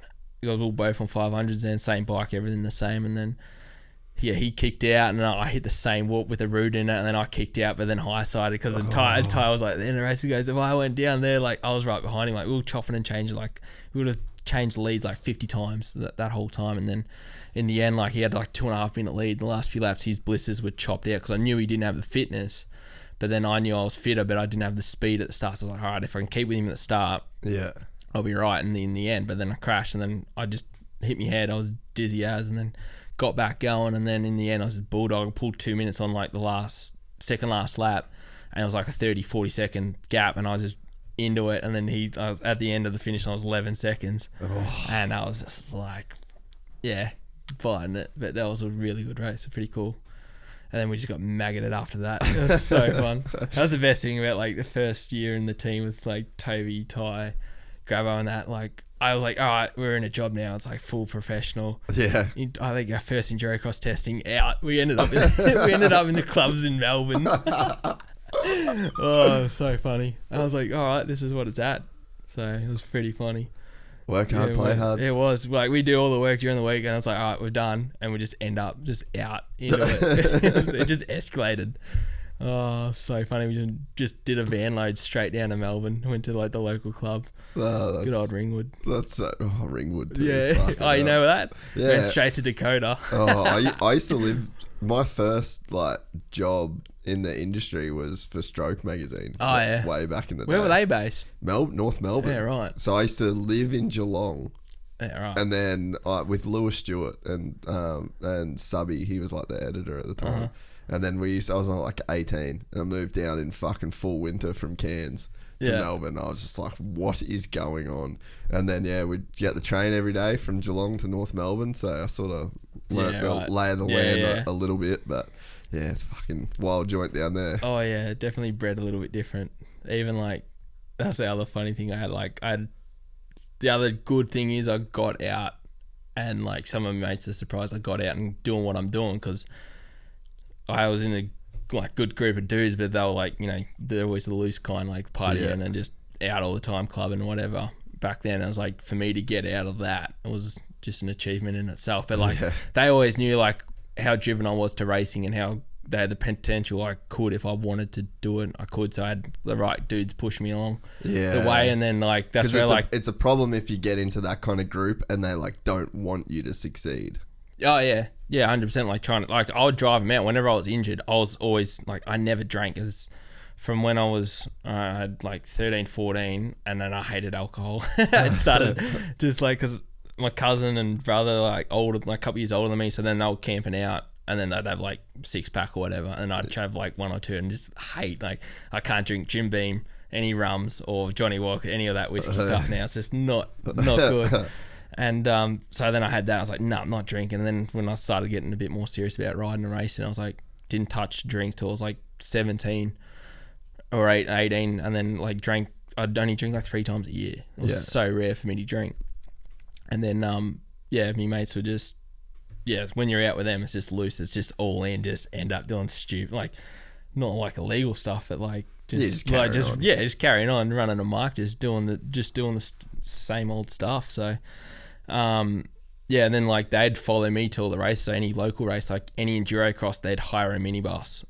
One year they got, I think it would have been like 25 of them, just 5 o'clock out the front, got a minibus on the piss, drove all the way down to like the Enduro cross event, and they all go to Kmart or Target and get an outfit. So they're just like $30 on a headband, I write Chucky on it, and then a white t-shirt, whatever number I'm running on the back of the graffiti and on it, like, and then they're just all on it all day, and all like whoever's on the piss ends up with them that time. And then they're doing nudie runs after the race. They were doing nudie runs up the road when it was a traffic jam, and they're like just running a mark. So there's like, that's where everyone's like, oh, he's really loose when I was coming up, but it was like, I was pretty sensible. It was just my mates that were loose. Yeah. Everyone's got those loose mates that you just got to like not be a part of it sometimes, and then come back and then be a part of it when it's sensible. Yeah. But I mean, them to like make the racing so fun to go to. So good. Because, you know, every time you go around the lap, they're just there cheering you on. It's like, no, like you had all the biggest like riders and names there, and I was like just a 17-year-old kid there. like I wasn't doing any nationals. There was no social media stuff then. There was no fan base. And then I've got 30 mates dressed up with my number and name on me, screaming at me like, "Who's this Chucky kid?" And then like, and then it was all on the PA systems and that. Like it's like the Chucky fan squad, and I was like, no one. Like that's how it just started like that, and it was pretty cool for the years that an Enduro Cross series was running. Was mega because everyone would have a good time. It's like the Supercross event. Like that's for us. That was what it was. Like we had fans in front of us and we got to race in front of them. Yeah, like so they had like 5 to 10,000 people at this track watching an extreme course, and dudes just eating shit all the time on the track. So it was pretty cool. So that was pretty mad. Where'd the Chucky nickname come from? Is there a story? Yeah, kid. Just when you were a kid? Chucking up, drank too much mum's titty milk, so I just chugging bottles. I just smash them. Like I'll just do, mum goes, I'll just chug a bottle of milk and then I'll just beg for another one, smack another bottle. Like, I don't know how much that is as a kid, but it's like, I just do 2 bottles and pass out. And then sometimes I'll just spew it up. I'd cry and then just vomit and chuck up on someone, whoever's holding me. So then dad just started calling me Chucky, and then milk turned into other things. And now I do the milk challenge and it's easy. Nah. Yeah, not too bad. Yeah, I was pretty bad. I didn't drink because I always got sick, so I think it's just the Sanders blood. I don't think we were really good drinkers. Yeah. They were good partiers. That's a thing. That's a thing. I got some mates that aren't good drinkers. Yeah, I can get lit pretty quick, but yeah. What are we saying is good here? Yeah. No, I can. I'm always all about a good time. Anyone who's been with me, and I'm sending it. It's always fun. Yeah, the stories are true. Yeah. I mean, that was the boys. Were Austin this year. I had everyone just be like, Chucky is a fucking legend. And I was like, yeah, the stories are true, boys. Yeah, no, definitely run amok. How good is that town? I don't know. It was good, but the crew we were with was good as well. Yeah, though. Like, so who'd you have? It was Hunter, Jet, Millsy. Yeah, Coop. Truman. Jeremy. Yeah. Lucas. Oh, that's an 18. It was mega. And then Truman had a mate there as well. And then, who else was there? Oh, and Austin Kent, Coop's mechanic as well. Yeah. So it was mega. I have to show you some funny videos of that pool session we had every night. Oh, really? I ended up in a Borat mankini, shotgunning cans out from my mouth off my tooth. I ended up splitting my lip open and blood coming out everywhere. Yeah. It was mega. We just sent it every night. I reckon I had 4 hours sleep. And I was chasing Jet because Jet obviously doesn't drink. Yeah. Actually, the first night, Friday night, was wicked. We were out, went to this. This was mental. What did we do? We went out for dinner. I know we did pool beers probably first because we watched practice qualifying at the track, went back. And went out for dinner. That's right. That's where I met Miller there, and we were there at the pub. Stories at the bar. We had a nice steak restaurant. Stories were told. Snapchats were sent, and then we went out to another little close bar, and it was like, I don't know. It was a really weird one. I don't know who hooked it up, but it was like a membership one. You had to be a part of like a golf club thing, and then you could get in. It was like a private, and then so someone knew someone. We got up in there, and it was just us, and then 14 Red Bull chicks rolled up. With Nunamaker. Yeah. And then they all rolled in, and I'm like, Jet's just eyes are just like open. And I'm like, look at this kid. And I was watching, I'm like, it's just us. There was like 7-8 dudes plus a few other people, and then like these chicks just rolled in, and I was just like, oh, we were already lit. Like, good day to have a Red Bull hat, eh? Yeah, and then I was just into it, and then like at this bar, they were doing these shots out of ice shot glasses, and they had like a bell.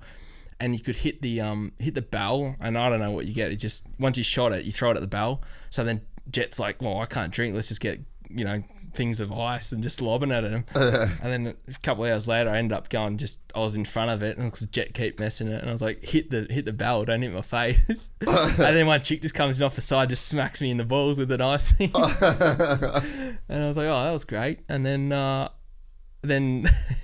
went into the toilet, and Jet was in there as well. And I'm like, hey, buddy, and I'm just trying to figure out how I can say it. But, keep it PG. Yeah, keep it PG. And I was just like, hey, buddy, and he got shot because I come up right behind him. he thought I was going to do something, like pull something on him. And then he just pushed me back and I went back into the wall and there was this glass table there. Oh. And like, because we went to the gym, he's like, all right, whatever you do, don't mess this joint up. Yeah. And I'm like, yeah, 100%. Like, I'm all good. Like, yeah, I'm straight, bro. I'm straight. I'm sober. I'm good. And I'm like, righto. I'm all good. So I brought out my talent at the last bar.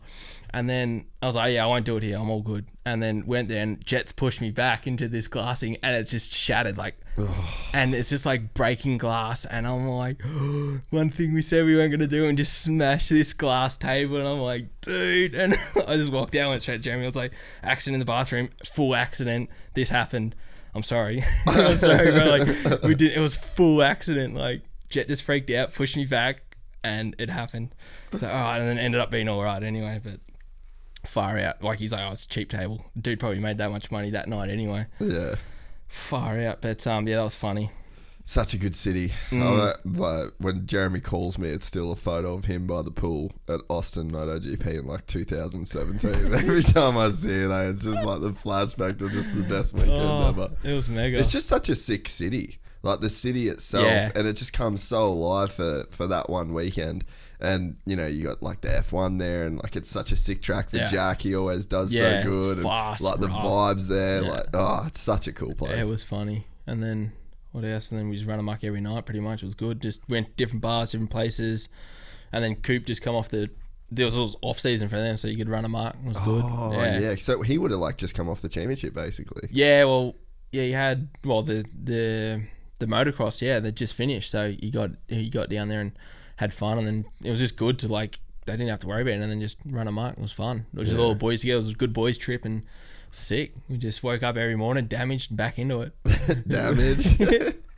Yeah. Crazy to think like where to be, you know, kind of cruising with all those boys and you're, you know, a big Red Bull athlete that's kind of, you know, like you're on the same, you know, playing field as those guys essentially. Like you're paid to, you know, go and do your thing, sort of the same as what those boys are. And, you know, to come from an apple farm and, you know, to be living the dream with those guys. Yeah, it is mega when you like, when you go back and figure out like your story and you just run through it all now and you're like, dude, where you're at now, it's massive. Like to finally roll up, like even just going to the top of the world and then now starting this new thing that I'm doing now with rally, it's another career in itself. So yeah, it's going really well. And just what I've done in the last 2 years with rally, it's nearly as much as I've done for all my enduro career. Like I thought when I won a 6-day outright, I was like, you've done it. Like I didn't want to go back to Europe and race because I hated it there. And there was no team there that really suited me what I needed.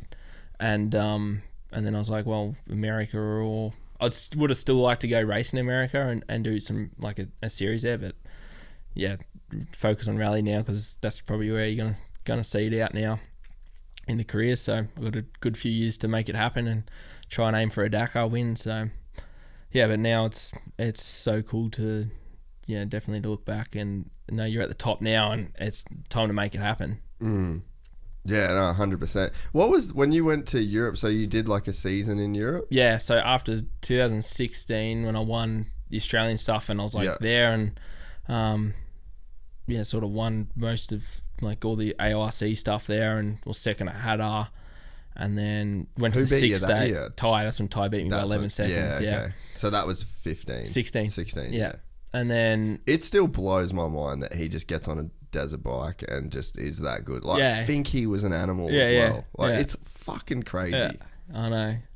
Oh, he could have made it happen as well. If he went 100% in, he could do anything. Like, and he probably knew that, and that's why he's now riding freaking Broncos bareback and sending it on that. And he reckons it's 8 seconds, and he goes, you pull up sore than riding down Fink track after 8 seconds. I was like, oh, I bet, dude. Yeah.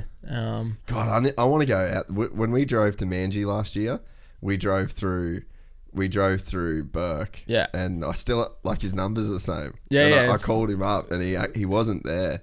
But, man, that's a trip to go. Yeah. Have you I went through Burke. Yeah, I called him through when I was driving up Queensland once. I was like, I was just going to go see Ty. I think it was after 17 or 18. I was like, I'll call up and see him. So yeah, it's cool spot up there. Crazy place, eh? Yeah, it was really dry though because it would have been sick. He goes, if there's water in, could take you on the boat and jet skis out and stuff. So yeah, it's just varies a lot with the weather out there and the drought. So yeah, but I did 17.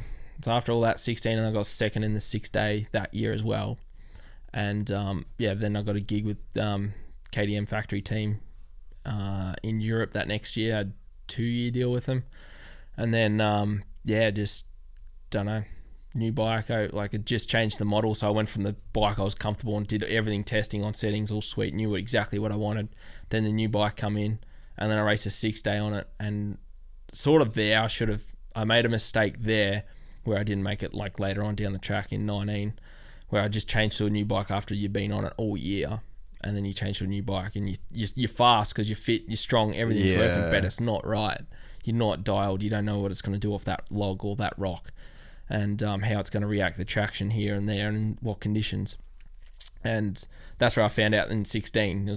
I was on a grass track and I was swearing at the bike going around. I couldn't get it to get traction. I was losing it, and I was just getting smacked on that grass test, and I was trying to make it up in every bush test there was. So I learnt that, and then that next year just carried on from there pretty much, because then after that I went to the 4-day, and I think it was like, I didn't even know what I got at the 4-day. I got smoked that year as well. Same thing on that bike, and I was in Mansfield, all grass tests, and I couldn't get my head around it.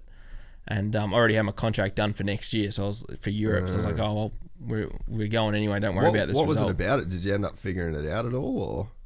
Yeah, I did. Because I could jump back on my old 16 bike, and it was the same thing, like 10, 15 seconds faster. That's 5 seconds on a grass track. Eh? Like I come back that next year because I went over. We did a race in Finland in the snow, which was wicked. Like we did a heap of testing there and rode in the snow with spike tires. It was so sick, and I was like, oh, whatever result we get here, it's whatever. And then went to the next race in Spain. Already did a towing championship, sucked at that, and then went to the Spain one, and I was like, all right, my first proper race where I should be good, and was like nowhere again. And I'm like I should, all these guys I've like beaten in the 6-day, like I beat all these dudes last year on like the same bike. And I'm like, why is it different? What's going on? And obviously Phillips was there that year as well. And he's like, dude, it's different here. Like the team you're with, the people you got to deal with, the training you're going to do, like you got to travel for riding, like not like at home. I just wake up, walk to my shed, go ride Enduro straight out from my house. There you got to wake up in Italy. You go to the workshop 10 minutes down the road, jump in the car, load your van or whatever, drive an hour and a half to a motocross track, try and find a woods test. It's just stone. It's like freezing cold. It's whatever. But it's just, and you're trying to develop a new bike and have a good group of people around you that like, want to listen to your feedback and then want to do what you suggest. And they want to help you win as well. Like not just like, here's the bike and we got all the stuff here, go win. And then that's literally how it was. I said what I needed. I went back here. I got an engine done by Kevy Doyle. Did it. He did he did my carby head cylinder. I built that bike here. I took my cylinder head over carby. I built that on a practice track before a world round on my practice bike. I went to a training track with Phillips. Took all the tools that I needed to do the change. Put my head cylinder carby on. Went to the racetrack. And then I was like, why is my practice bike better than my race bike? And they're like, what do you mean? And I'm like, ride it. And the manager rode it. Oh, it's so much better, da da da. I was like, yeah, that's my engine from home. And then they just went snap, like, and yeah, I should have just not said it and then made them change it, and then I would have helped a lot. Really? But anyway, they're like, no, not possible. About the motor? They reckon it would have blown up. I was like, funny that, because I ran it for that same engine for every 6-day. Yeah. And Tobes ran it as well when he ran a 300. I'm like, it's funny because we ran that, and I said, they're like, no, it's not tested, so we can't approve it. It's like, all right, there's the engine, send it up to where it's got to go to get tested. And then no, didn't happen. That's crazy. And so what was it from about from that point on? I like? gave up for the rest of the year. I gave up. I said, all right, European holiday. You guys don't want to help. I don't want to help. I wanted to test the old bike and make things better. Yeah. No one. Same thing. I was like, in the team, no one was really happy with it. Yeah.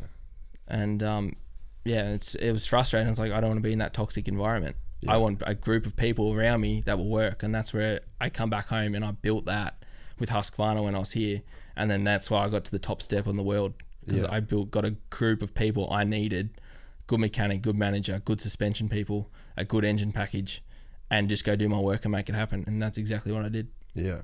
It's crazy when you get like manufacturers, like this is what blows my mind about Tomac this year. You know, you got the guy that's on Cowie forever, and he's one of the, you know, most winning guys. Like you got Villo that retires, and then you're like, oh wow, we're just losing. You know, we're losing the top guy, and then bang, Eli comes in. It's like, oh well, here he is. Like you get given this guy, and then they leave a team because there's another team that will do more of what they want. Yeah, and you're just like, what? How? That's the guy. Look at the guy. That's the guy you got. Why don't you just like help the guy? Give the guy what you want. I don't understand how it works. Yeah, I guess, but same thing, like time and those guys, you know, haven't got, well, they're already at the end of the last few years of racing in Supercross. So it's like maybe they just get stale, like same as Anderson. You know, you're struggling for a bit, and it's like, all right, freshen up and need something new. And but more like Tomac, the team just they don't want to change stuff. Like they don't want to listen to a rider feedback. Yeah, it just seems bizarre. Yeah, it's I don't know why, but it's not like the old days. Dudes wanted frames changes. Yeah, someone's making a new frame the next week for the race. You know, it's like even just to try different things, or I don't know. It's like people are scared of losing their job or what. They've done something wrong. They don't want to, like, we make mistakes as riders. Yeah. We crash, you know, and we're the dudes that are most down on ourselves. Yeah.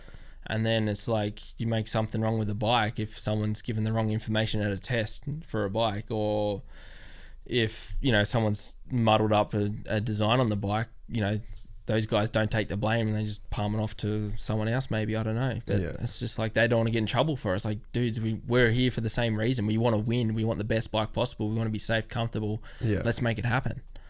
And that's the thing, like, you need a good group around you no matter where you go. And that's where, like, going to Dakar last year, like I did a year with the team, and I was like, what do you need for Dakar next year? I was like, I need 2 people to fly here. Yeah. And got that to happen, and then I had the best bike I've asked for, and that's why I was so comfortable on the bike and confident. Yeah. For this year at Dakar, like, the speed was there, the bike handling was insane compared to previous races and terrain. So yeah, it just worked for me, and I was as happy as I'd race that bike next year in a heartbeat. Yeah, I don't even need a test. I could just jump on it and I know exactly what it's going to do, especially when it hits a curb. Yeah, the tarmac. You got the tarmac door. Yeah. So did you just not vibe with Europe in general too? Because it sort of sounds like that's got a little bit to do with it. Because, man, I got a lot of respect for Jed Beaton. Like, I had him on the potty the other day, and like you can tell he's kind of going through it a bit at the moment. Yeah, just with it's fucking hard, bro, to live over there. Yeah. Like, it's just such a gnarly deal to not speak the language, not have your friends. The weather's fucking terrible. Yeah. It's a mission to do everything. I don't think you can do it on your own, and that's where I probably did it wrong. Is going by yourself. Like, I had Phillips there, which was good, and there was another Aussie, Benny Kearns, who was over there racing that. Honestly, year. Shout out to Matty Phillips too. He's one kid. Legend of all legends. He's one of the most like respected dudes I love. Like, everyone's like, oh, what do you want to? Oh, like, I want to do what Matty Phillips did in Enduro, and that's what I still wanted to do. Is like go and just race World Enduro Championships as big as you can get. Yeah. And like he went over first year and like did good, dominated, and then he's like, he knew how hard it was, and then took his girlfriend over there as well, and then lived with him, and made it happen, made it work. And he just, and another good thing was he travelled a lot away from home, so he's like from Tassie, had to jump over and spend a lot of time in the mainland before, instead of it's so expensive, always go back. So that's how it helped for him as well. And then traveling a lot for the couple years he was racing in Australia, doing the AORCs, moving around a lot, already away from home, family. So he had a good stepping stone, and then jumped into a good team, good surrounding, and then made it happen. Won the World Championship, did it again the next year. So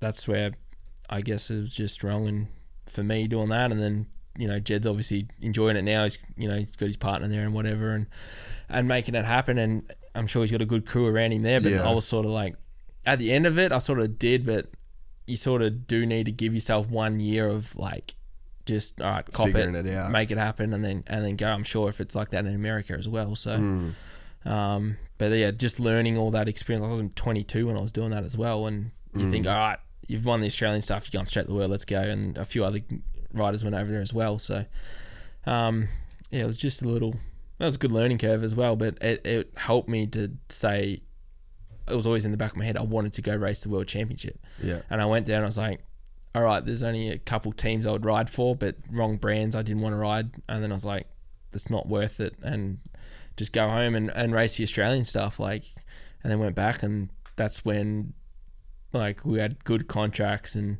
when I went on to Husky, and then we're getting good money then. And I was like, why would you leave home getting paid really good money than to go over to Europe, and cost of living was more. Right, the struggle bus. Yeah, and like that, you can live at home, easy, make it happen, save money, put money away, buy investment and make it happen. So that's what I did, and set myself up a bit. And then, we had obviously me and Milner, and that's when the battle happened for Enduro, and helped build the Australian Enduro scene up again, insane. Definitely. So he just come back from America struggling, and did 1 year when I stepped over. So he went to KTM, then I come back and he was with KTM. So then they're like, oh, we'll split yous up, because we had the rivalry before that anyway. Yeah. And then it was just game on from there. It was just into it. So we were just wanting to beat each other the whole time. And and the racing was close. We were doing, I think the first Queensland, we were coming 0.2, 0.5, 0.8, and then 1 or 2 seconds for the whole weekend.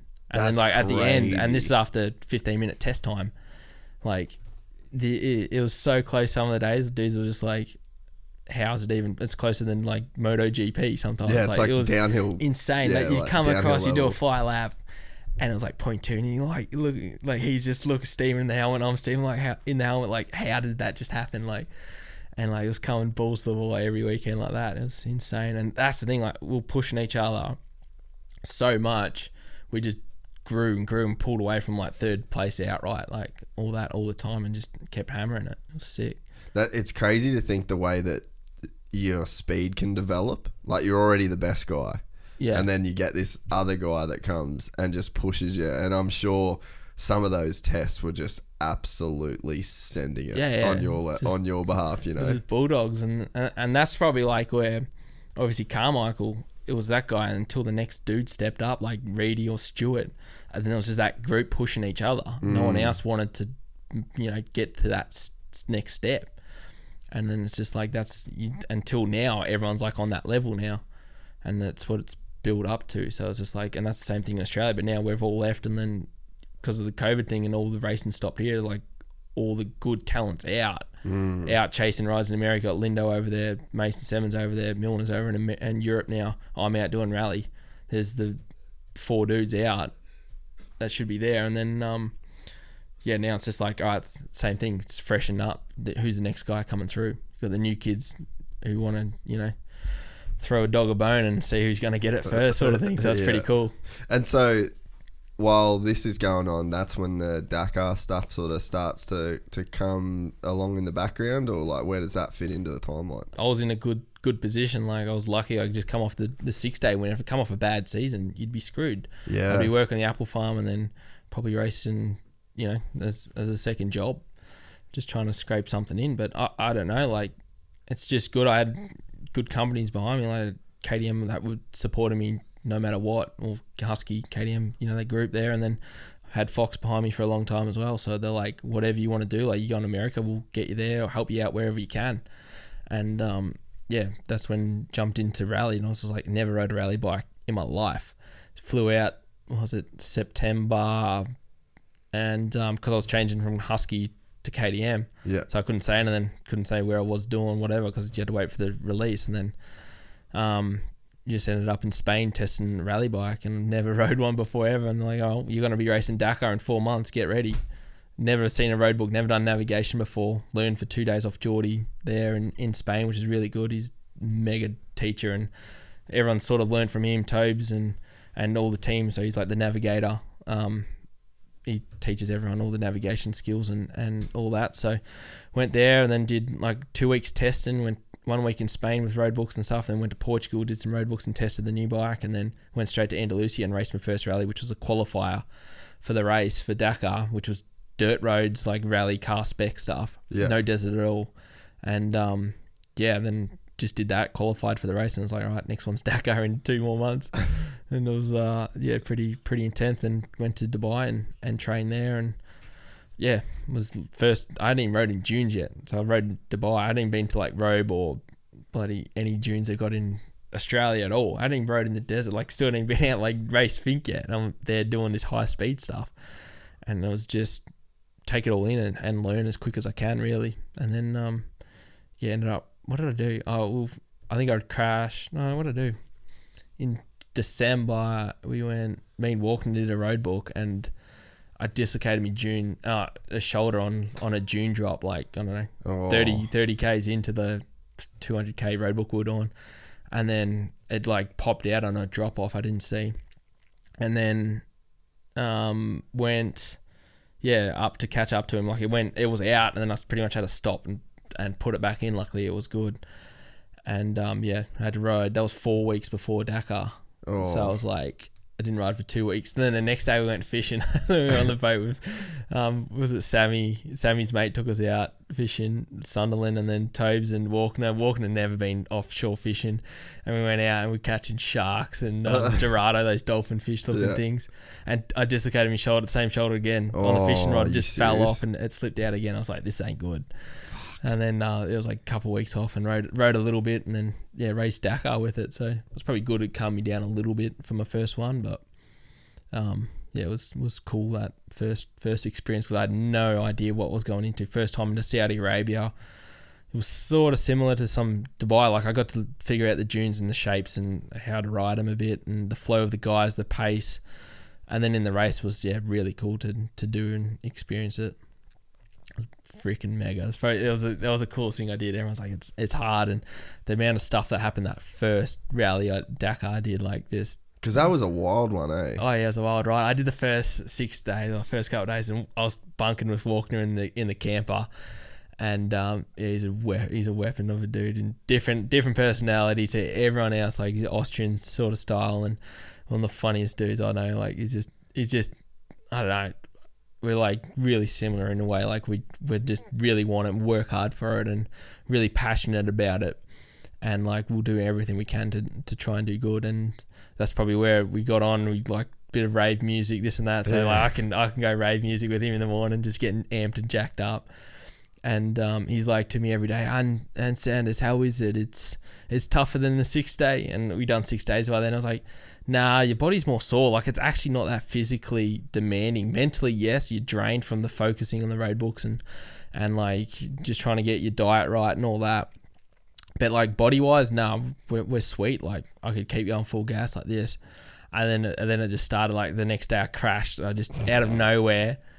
And that's where I split me lip open. I was bleeding. I was leading like the stage out because I was caught up to the Honda guys, or maybe I was second, and I was opening the stage, and I just randomly hit a rock in the dune, and it just tucked my front wheel, and I just was on my face before I knew it, split me lip open, and my front wheel was all buckled. That's on the marathon stage, and then it was all buckled going. I had to tighten it up, and just put blood dripping out. I was drinking me water, it was coming out bottom of my lip, and it was insane. And then I got there, and first thing is everyone's just coming up because they knew I had a crash, and I've got blood going everywhere, and they're like, what's going on? And everyone's just like, let's just grab this content. And I was just knocked out. I wasn't knocked out, but I was like, you're out just of it. Dizzy and just drained. Like, you just all my hydration like was gone out. Like, it ran out because it split the bladder, and just ran out of food, and you just drain, you dripping blood everywhere. You can't taste anything because it's just blood in your mouth. And yeah, it was a long day after that. It was like 4 hours from that happening to the end. So and then we were at a marathon stage, so we had to work on our bike, so straighten it, kick the crap out of the front wheel, and try to make it as good as possible. And then then Walken was like, all right, how is it now? I was like, dude, I'm sore. Like, my neck was sore. Like, once you have one crash and you hurt your body, you're right and bruised for the next few days. And then you're compensating, and then everything starts to get sore because of that. And then like a couple of days later, I think it was 2 days later, after the marathon stage, I got stung by the bee at the end of the race. So that was funny. Like, just did the interviews, went down the road, I was looking at the beehives, like, I got some hives at home, and I'm pretty keen into the honey and bees. And I'm looking at the hives, like, fire, they got heaps out here. I'm like, what trees are they in? Like, I'm always looking at the flowers, what they're into and that.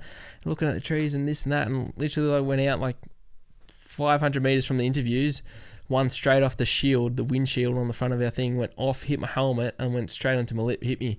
So I just I got to the fuel station, and I'm like, walking, I've got a problem. He's like, what is it? And I'm like, my lip, is it fat? And he's like, he just started laughing. And then Sunderland comes over and starts pissing me. So he's like, what happened, dude? I'm like, got stung by a bee.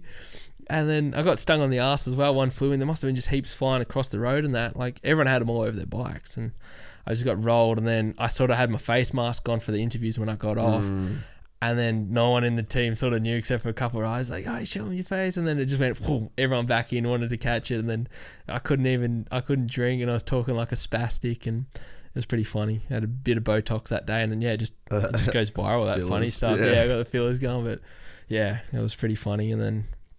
yeah, Dakar can just throw anything at you. Like, it's insane what can happen. Like, even just that, but just getting lost and you're shitting yourself out there. Like, really? Because you just, especially if you're opening or there's guys in front and you're like, this track should be here. Like, surely they're wrong or whatever, but you missed a section and you're like, you missed a node or something like that. And it just blows your mind. Like, you have to be focused as soon as you start that stage, well, the whole day really.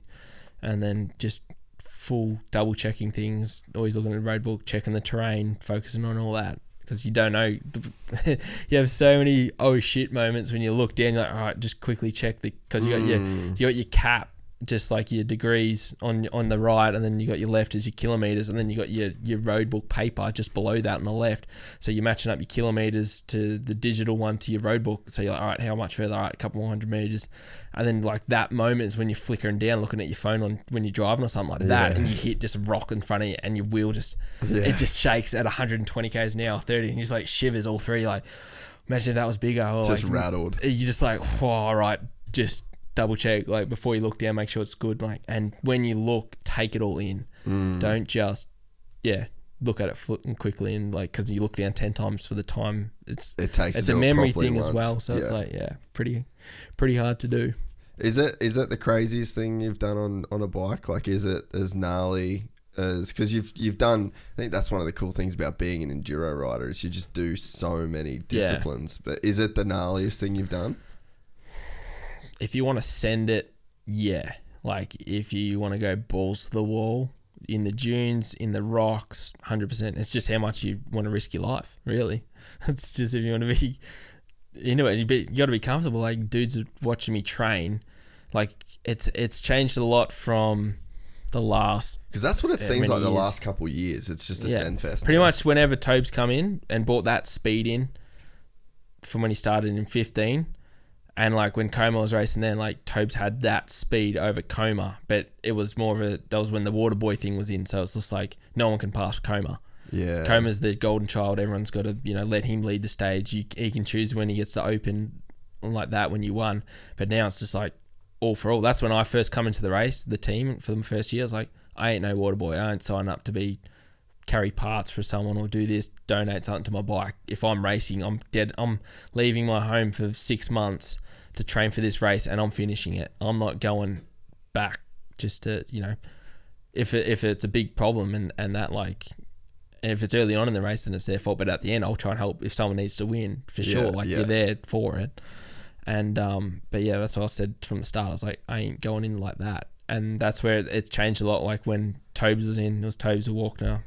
Sam, like when Coma went out, it was like, all right, it's free for all. Anyone can win. Yeah.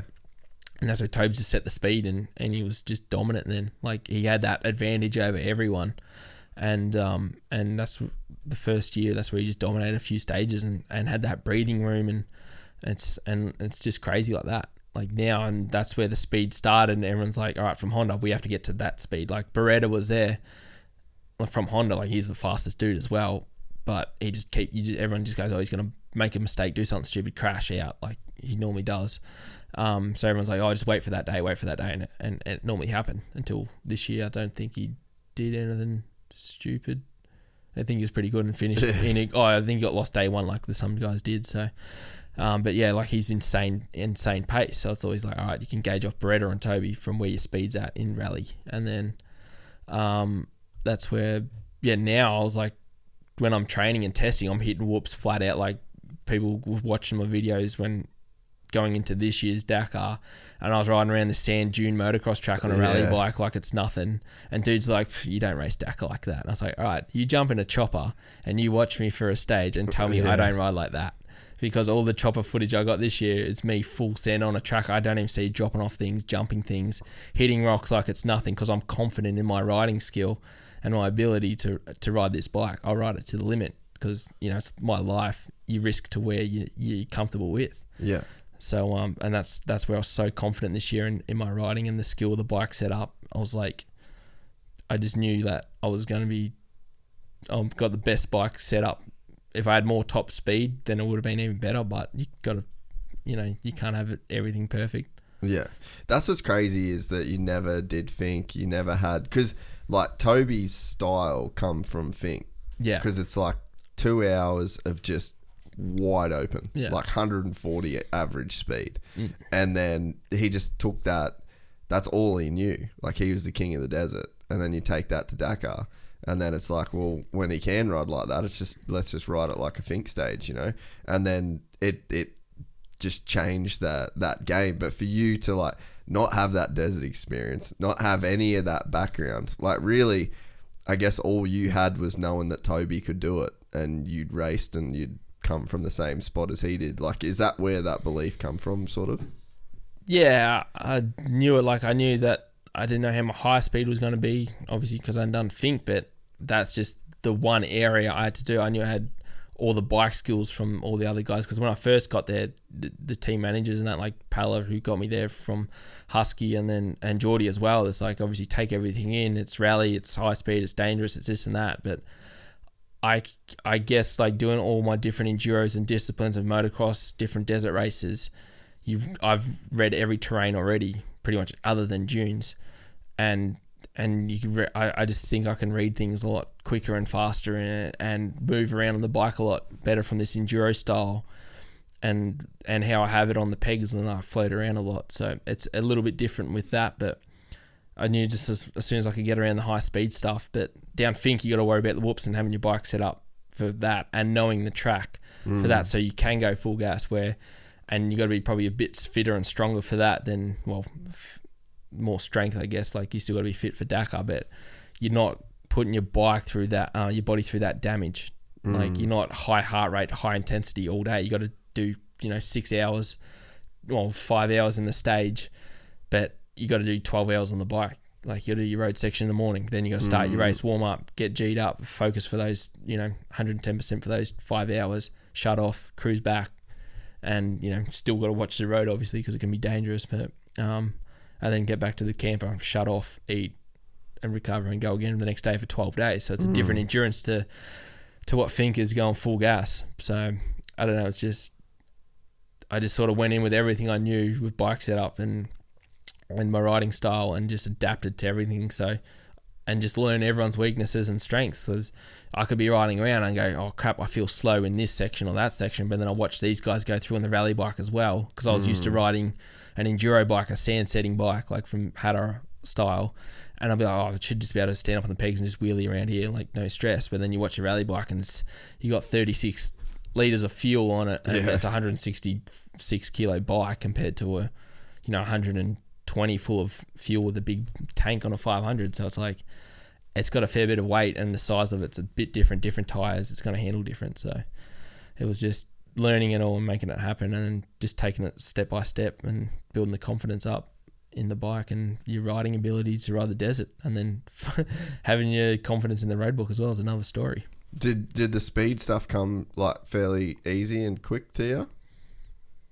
Yeah, because normally when you go on full gas in the desert like that, it's open, so you don't have trees or anything around you. You can see everything. You can read the terrain and say, okay, there's a heap of rocks in this riverbed. There could be a sharp one, so don't go 140 through there, go like 80. So whatever pace you can ride, whatever the bike's handling at, sit at that. And then when you're on the plateaus, it's full gas, just cruising. You could be there for 10 Ks, just full gas for a few minutes, just wedged, just like, oh, I need more power. Like, you sit looking down, you're like 170, you're like, come on, get more. And you're like just trying to get it up there. But the high speed stuff's normally pretty safe. It's just how much you want to risk it, from 80 Ks to 120 really. Yeah, so that's more like the danger zone. Is when it's kinda you can go fast, but you also probably shouldn't. Yeah, when you're going through real rocky stuff, it's normally pretty sketchy. That's like this year, they cancelled one of the stages. I think we only did an hour and a bit in or something. I already made up a bunch of time in this rock because I was just full send mode. And then they canned it, but that was my day to make up a lot of time, and I got shafted. I won it by like a minute and a half or 2 minutes, but we only did like 100 Ks to the first fuel stop, and I was furious because they all stopped, and I'm like, I went off me, Trevor, like, I was just like, it's not my fault you guys didn't set your bike up for this, because they're like going to me, oh, we should stop, it's too dangerous, I was like, no, I'm perfectly fine, like, I'm safe in this environment. I set my bike up for this. There's already Tobes and a few 6 other dudes already in front, they're racing. And I'm like, I'm comfortable here. Like, it's because they just, it's a risk in one way from them, but I'm like, I'm trained for this. I'm doing this. Like, this is the race. It's what they throw at you. I'm not here. Yeah. It's Dakar. It's like, and then like, no, it's not Dakar, dude. It's dangerous, this and that. And like, they've got their point going because the cars rode it the day before and opened. I'm like, we knew this was going to happen at the start of the race. Yeah. We all didn't say anything. And I was like, well, good for me because I'm better in the rougher, dangerous, more technical conditions. So I was just clicking gears, cheering, passing dudes flat out that day. And I'm like, all right, I've got another 200 Ks to go to make up some time. And then that was, they cut that. And then, then it was the rest day. And then I was opening that next stage, and that's when I crashed out on the road. So I was just like little things like that. It's just like, it just annoys you because it was all there ready for you. And it seems like a shit show of a race to do at times. Like, it's just something that, like, I find it hard to believe the amount of money that gets spent on it and the investment and like the amount of money the Saudis would pay to have it there, and just like for it to just be a fucking shit show in terms of like, in terms of like, nah, I'm not doing that one. We're clipping it here. No, we'll move this around. And then like, as the actual racer that's trying to do it, like, so much of shit is just out of your control. Yeah, like at the start of this year's one, like we had a lot of rain up the north. Like we didn't have dust for the whole race pretty much. Like it was perfect conditions. But yeah, they had a heap of rain, and then they had to shorten some stages because the rivers flew out, and then they couldn't cross them because they were on the flats and stuff. So there's still water sitting there. So then they just cut them short. But then when they cut it during a stage like that, and like I got told like day 4 or something at the end of the race, like I had a shock. Like, this is where I missed the waypoint by like 4 meters of this radius. And I was losing it. Like I made up a heap of time, killed it, and then missed it, and then lost 25 minutes, but I made up 10 minutes like for the whole stage. And then I got to the finish line, like, race is cancelled, it's all over, just sit here, you're not allowed to move. And I'm like, what do you mean? Like, you get across the finish line, you just had a crap day, and then they're like, race is cancelled, like it's finished, like as in the whole event's off. And you're like, what was that? Why was that? I don't know. They wouldn't tell us anything. I'm like, is everyone all right? Like, no one's died or something? Like, what's happened? Is terrorist attack? Like, what's going on? And then they wouldn't say anything. I'm like, and then Tobes was the next one behind me, and I'm like, dude, they just told me like they just canned the whole race, like it's cancelled, everything's done. And they're like, I'm like, what? I'm wigging out. And like they pulled the tape across us. We weren't allowed to talk to anyone or anything. I'm like, what did it end up being? Oh, apparently there was no helicopters or something in the sky, so they had to stop the race. Yeah, right. But it was massive, and then in the end it wasn't everything counted. It's like, what's going on? Like, it's just, there's so many people, like it's a massive event, and how they run it's sick. But like when they get overpowered by some people, like, to make those decisions, I guess, and some people it affects and some it doesn't. Yeah. Nah, crazy deal, especially when you're in those countries, eh? Like I've watched a ton of like different like shit to do with the Middle East, and it is the Wild West, bro. Like Saudi Arabia is no joke. There's nothing out there. Like, it's insane. I think I didn't have anything sketchy this year, but the year before I had kids just roll out of the bushes, just pegging rocks and bricks and stuff at me. And I was in a speed zone too, so like we're going past the camp and we're sitting on 50 Ks or 30 Ks now, just really slow, and they're just launching these rocks at me, and I'm like, and the dads are over there, like, you don't know what guns they got in that car, and you don't want to like hit a kid or anything, or get a speed penalty for just clicking gears. But what are you gonna do? Like, it's pretty good. Like, they on the road sections, they have cop cars every like couple Ks down the road. It's really good. Like, you feel safe in the morning because you're leaving at 3 o'clock, 4 o'clock in the morning to go to your road section and before the start at 7:30 daylight. So it's good to have that at least. Yeah. And it's safe, and they do put, like, the government do put a lot of effort in, and the organisers do a really good job with it. It's just monster. Like, it's the sickest thing. Craziest thing to see, like, it actually unfold. Yeah. They, I forget the guy's name. He's got, like, an abbreviation, but he's, like, the prince of Saudi Arabia. Oh, yeah. What, do you know the dude's name or whatever? No. Anyway, basically, like, he took over from his dad, so his dad's a king. So he took over.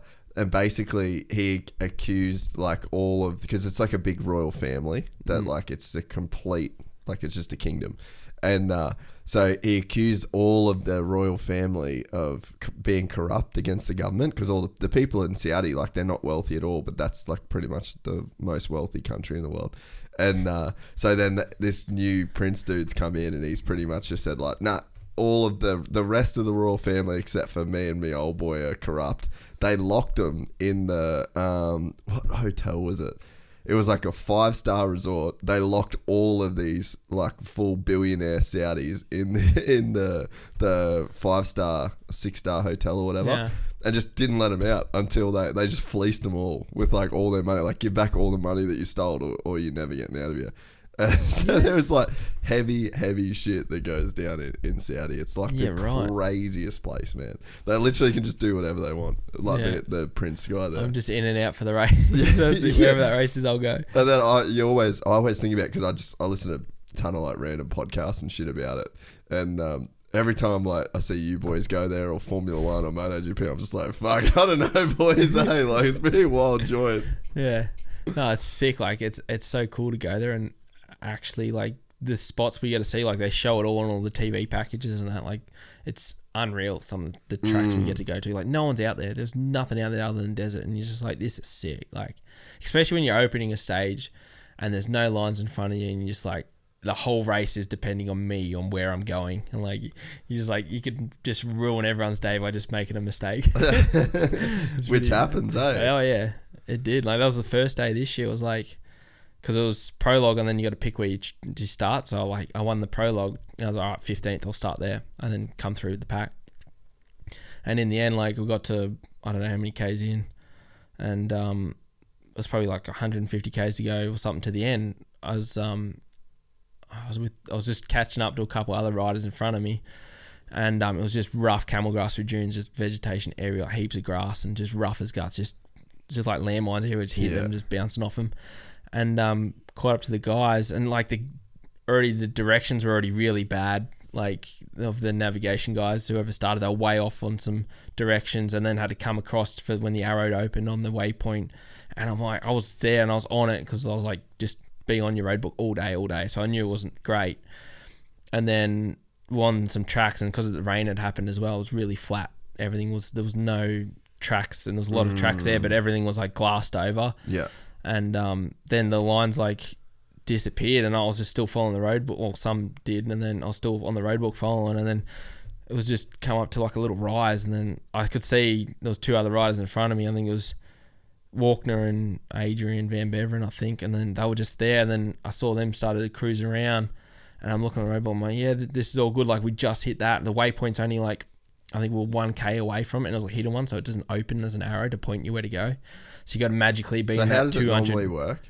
So waypoints, you have like 3 or 4 different waypoints. So there's a safety waypoint, which opens at 800 meter radius when you're in that radius, and it'll beep at you. Oh, so it's coming through the GPS. Yeah, and at 90 or meters or something when you're there, it will validate, because that's like, there'll be a danger there or something like that.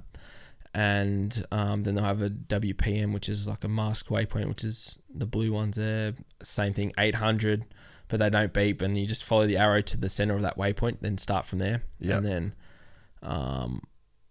so you gotta find, you've got nothing, you've just got your road book, and then once you get within 800 meters, then it'll come up on the GPS. Yeah, you have it'll point you. Yeah, you have the GPS on the bars, and then you got your road book, and it'll say in the road book which ones are waypoints. So you got to make sure you validate them, which guarantees you're on the right track. And then when they put the hidden ones there, they're normally bastards, because they're really hard.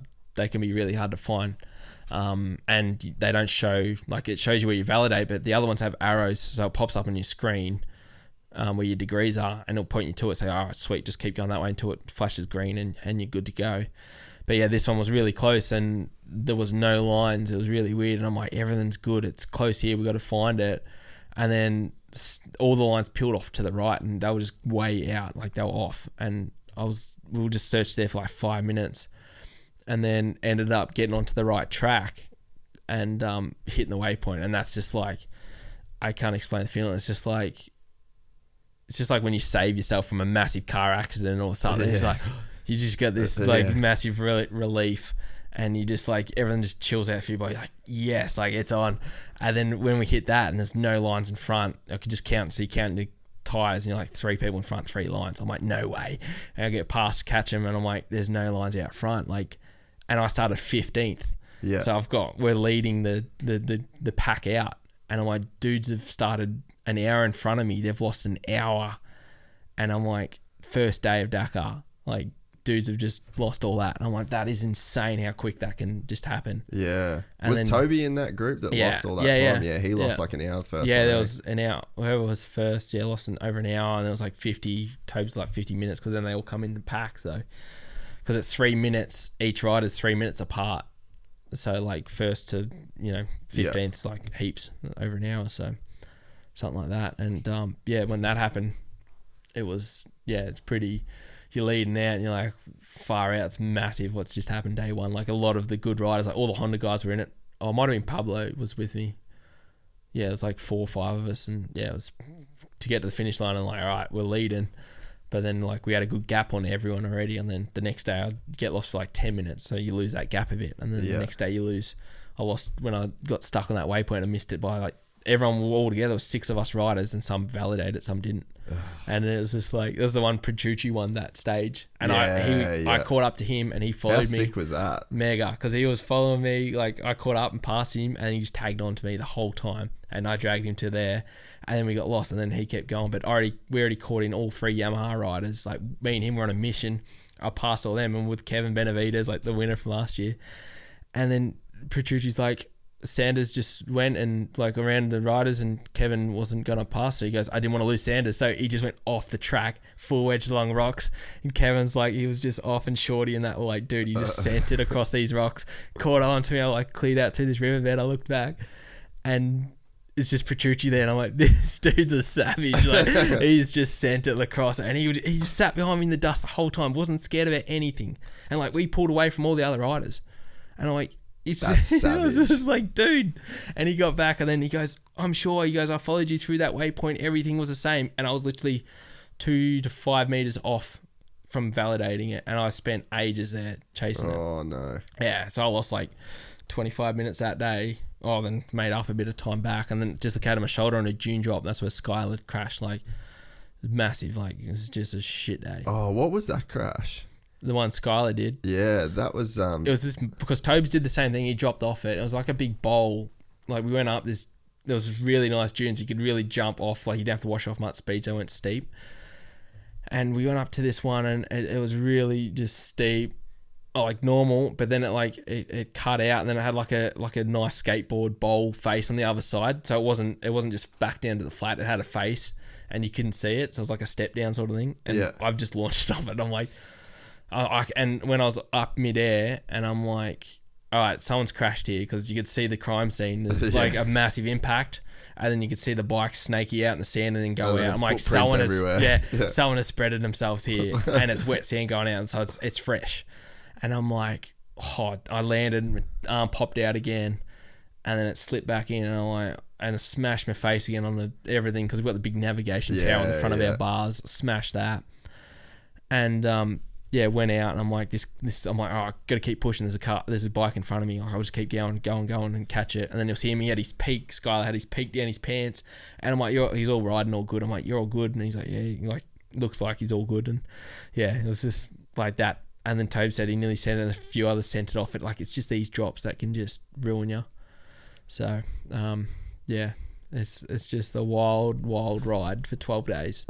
Just buckle up, boys. You're in for it. It is. This year was... And because I knew like I had a chance of winning it this year as well, so it was just like extra drive to push for it. And so and I was in that space of winning it as well. So I was sitting third by the time I dropped out with only like 4 minutes off the lead. So I was there for it.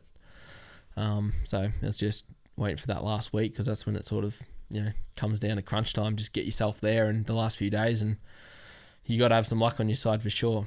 Yeah. You just don't know. Like, it's crazy what that can throw at you. Just literally anything can happen, and then to have the crash that you did. I remember we were talking after it, and you pretty much said that you think you would have died if you didn't have that airbag vest on. Yeah, 100%. How wild is that? Yeah, when you come off, because we run the Alpine Star airbag, and same as the MotoGP system. Yep. Goes off the same algorithm sort of, but they just change it a bit because it's off-road hours. It would go off all the time from our impact, so it's a little bit different. And I had that on in the morning. It was like 4 o'clock, 10, 12 Ks into that day 7 after our rest day.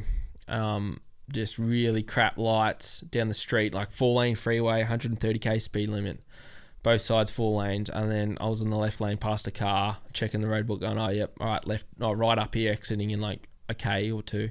Look down, look back up at the road. And then it's that shady, like the yellow light is like seedy as. You got goggles on. Yeah, you got goggles, and your light on your bike's just a white LED, and it's just flickering a bit, and you can't see anything. There's no paint on the road for lines. There's no signs. There's sand on the road, probably. Yeah, probably a bit of that. And then it's all black anyway. And then I look up and I look closer, and I'm like, I see a freaking curb, and it's a 2-lane U-turn on a 4-lane freeway at 130. I was sitting on 120. And like every morning we gear up, it's like freezing cold, and it's like 4 to 6 degrees. So we've got snow gloves on, like mitts. So we've got 4 fingers on our front brake and clutch if we need to go for it. So they're straight 4 fingers on the brake, full hand on the brake, tucked it on the left. And we've got a wind jacket on from the outside. We've got a wind jacket. I had like a hoodie, just a really thick, like a puffer jacket thing, like keeping extra warm. And then like a pit jacket, I guess. And then our rally jacket we run with sleeves on. Had my jersey, my airbag, and a heated like underwear. It's like a tights, like a thermal thing underneath that, and then a singlet as well, because I take that off before the race. So I had all that on, so you're thick as, and then you can't move obviously quick. And I see this curb, and it wasn't just like your little curb off the side. It was a good foot off the ground. Yeah. And yeah, I saw that, grabbed front brake because I was like, all right, it's got to slow down as much as I can before I hit it. Cold on the wheels, obviously, just grip, and I just tucked the front to my left, slid. As soon as I hit the ground, the airbag went off. Did it go off before you hit the ground? No, it's like literally as my arm or whatever touched the thing, it went off. Like it was like crazy. It even could have. I think it was the first impact, but it was just like a slide. Like it's not a big hit when you hit the ground at the start, like on the road. It was the slide and then the impact. Yeah. So I slid for the data was like. First impact, it was between 100, by the time I slowed down or whatever, it's from 110 to 100 Ks an hour. I slid into the curb, impacted that, maxed out the G-force on the back, on the jacket that it records, which is 27.7 Gs. It's me and Marquez, the only ones that have reached that when he crashed in that straight, when he stepped off at a 340 or whatever it was. Yeah. And so I hit that, rolled 3 times. It was like 27.7 Gs, 24 Gs, 16 or 15 Gs, and then stopped.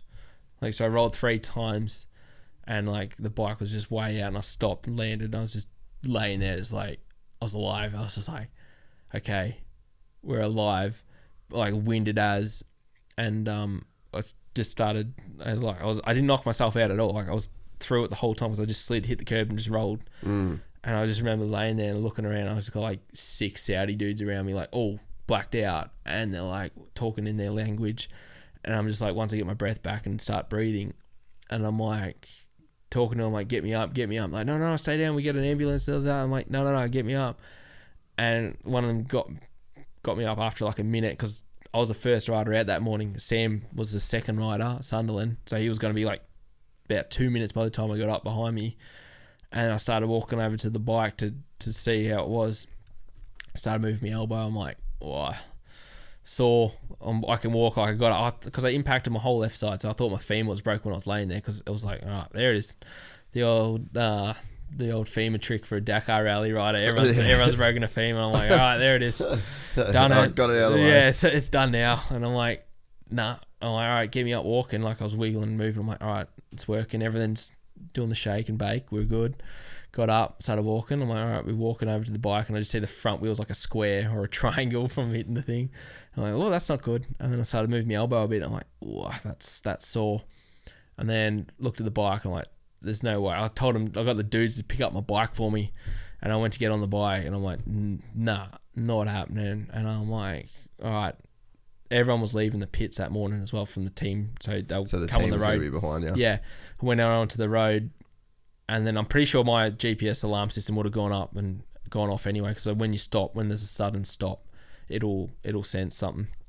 And anyway, I saw Sam went past. I missed him because he's like. And the funny thing was, Sam went past, and he got to the start, so he didn't know anything that happened. So he did the whole 200 k's that morning, didn't know where I was. And he got to the start. He goes, "Oh, Sam's on. He just taking a leak or something, dumping it off." Yeah. Gets the next person comes through and is like, "Oh, where's Sand?" Like they said to Sand, like Sand crashed. And he's like, "Dude, I thought it was like one of those Deliveroo scooter drivers just crash all the time on the side of the road."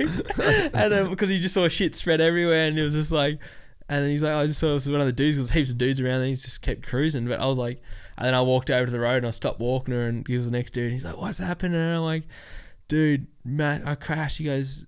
And he's like, "What's?" I'm like, "Elbow, I think." I'm like, I said to Wagner, I'm like, "Wagner, you think I'm fucked?" I'm like, and he's like, "Sanders, I think you're fucked. You're done. Your race is over." And I'm like, "Shit." And I'm like, and then from then on, like, because I could feel my elbow, like I put my hand on my elbow, and you could just feel everything rattling around, just crunching. You're like, there's floating around there. And he's like, "Yeah, you're fucked." And I'm like, "Ah." It's just, and then you just start sitting there, like, and then the team ended up coming. I'm just laying there, just like, everything you've done for the last. I left in May that year for that one race, and it's like you train, and then like the last 3 months, like I had fun in America and that, like road. I trained motocross flat out, and then had fun, and then I was like, all right, I was dry from Austin, didn't drink one drop of alcohol from Austin MotoGP to after Dakar. I was like, all right, it's on. Like, just game face. Yeah, everything's on. And then even after Abu Dhabi, walking or anyone like in the team's like, have a beer. I was like, no, not drinking one sip. Didn't have one drop. And I'm like, when I'm on, it's 100% in. I said to the boys in America, like that last night, went out drinking with them. I'm like, from tomorrow on, I'm not touched. Like I said to them that, which was like Truman and Jeremy. I was like, from here, I said to them, like, I'm not touching one freaking drop of alcohol till after Dakar, and I'm going to win that freaking race. And they're like, right, we believe it, I was like, you watch. And I just went bulldog and just made it happen, and everything was there in place for it, and I did everything I could. I had everything lined up and just left it all there on a gutter in Saudi, and gonna wait another year for it. So yeah, it was a bit crap just laying there. I couldn't believe it happened. Like, first thing was, like, because parents always follow the race, and I just had a group message to send like a voice message every day because you're just knackered. You can't respond to everyone. And he's like, all right, just group message in the morning. I was like, all right, I'm out of the race. I've crashed, hit a curb in the morning. It's 4:00. I'm on the way to hospital. My elbow's done. I'm alive. Everything's good. I'll talk to you later. And then, yeah, I had ruptured kidneys. I was like nearly having to have a kidney surgery. Like I was pissing blood flat out, and yeah, I wasn't in a good way in there. So 4 days in there wasn't great, and they didn't have really strong painkillers either, so it sort of sucked. Really? Yeah. Yeah. So. No, yeah, because I just remember getting, like, we were messaging back and forth, and you were just saying, like, because you hear, like, broken elbow, and then you're like, oh, okay, sweet, he got out of it all right. But then to know that you did it, like, with the airbag, and that you put, like, that many G's through it, like, yeah, you're just super lucky to be alive. My ribs, and, like, for you to know that you would have, like, I would have died. I had 2 cracked ribs as well, but even the internal bleeding, the damage inside, if I didn't have that bag on, everything, like, everything would have been collapsed. Like, I would have been fighting for my life. Like, it would have been nuts. Like, I probably wouldn't be here today, and it's just like insane how something like that can happen. And that's just like, oh, you only need to focus for, your stage, but it's just like, dude, next year I'm going to be like smashing bloody 5 cans of Red Bulls before I even start the day. Like, I'm out of bed. I'm like, I ain't blinking today. Nothing's gonna sneak up on me today. No way. I would just like give toothpicks up in the eyelids. Like, nothing's getting me. So yeah, it's just something like that. Like, it didn't do anything stupid like in the stage. Like, I didn't push too hard, didn't do something like that. And that's probably why I'm so relaxed about it, because it's like I didn't really do anything wrong. And everything was so in line for me to have a shot at winning it and hitting the podium, and just wasn't this year. So anyway, and then surgery didn't go good there, the first one, and I sent all my scans back to the dudes back here, and then it wasn't looking good. They threw a bit of bone out in the elbow, so I had to fly up to Brisbane, and I pretty much got back. So I had the surgery there, and then pretty much before we flew out from Saudi from the race, I got on the phone to my mate Timmy Cole down in Melbourne, and he already showed their scans and x-rays to the Melbourne doc. And then the surgeon down there was like, nah, like, the pins aren't right. There's a bit of bone missing. There's a massive hole there. Like, it's not looking good. I'm like, oh, I'm pretty sure we're all good. Like, it was a good surgeon. We had a team doc with us, and then we were 2 other dudes there. And like, I was like, oh, I said to him, like, you need to do a good job before it all happened. He's like, yeah, we're all good. I'm like, oh, that's sweet. And then after it, like, I questioned him about, like, yeah, it was really difficult surgery. And I was just like, well, I thought it was pretty straightforward, and then that's happened, and then now, like, I found out it was more of a mess. If I left it how it was, I wouldn't be riding for another year. I'd be lucky to be racing, like the surgeon reckons. Like, if I left it how it was, I would be screwed for all year. Shout out to Steve, eh? Yeah, old Steve Andrews sorted me out, Brizzy. He's the man. So, yeah, I flew up. I was home because there's no quarantine. I snuck the system somehow. I flew into Melbourne, and then you still have to do 12 days quarantine in Brizzy that time, or 10 days at home or something like that. So I flew into Melbourne, and Tobes ended up jumping on the same flight because then he could hack the system. Yeah. So he flew into Melbourne, did our rapid test, negative, 24 hours or whatever, and then you could leave. So then I flew up the next day, so I was home for a day, not even 24 hours, and I flew straight back up from 8 months away from Steve's, just home for a day, straight up to surgery for like a week. And then, yeah, Steve hooked me up. I just walked straight in and got it all done there, had all medical certificates or approvals to go in and get it done. So it was all sweet because they didn't have elective surgery down there, and obviously Steve's a god at elbows and upper limbs. So I was just like, I'm seeing the best dude. Yeah. And we did scans on elbow, like, because my shoulder on the left was buggered as well. And yeah, he did scans on that, and he goes, dude, we need to get in that elbow and open it up again and put bone back in. I was like, what do you mean? He's like, there's a fair bit missing and it's all smashed up. So it was like 3-hour surgery on the elbow just to get it back to where it is, and like to be able to bend it where it is now. Like, dudes can't even do that after like a little thing. Like, he's by far, everyone says he's the best elbow dude in Australia. And I'm like, alright, because a few dudes have been there and got their elbows fixed, and I'm like, alright. And like, you see some people who can't full extend, and I'm like, I'm not having that. Like, there's no way I'm. Yeah. People are like, oh, you won't get it back, and I'm like, dude, I've still got 4 pins in, and it's freaking straight. Like, it's close. Yeah. And I'm like, and when I saw him today, he's like, yeah, really happy with how it's working. Bones healed up. Like, did the bone graft from the hip.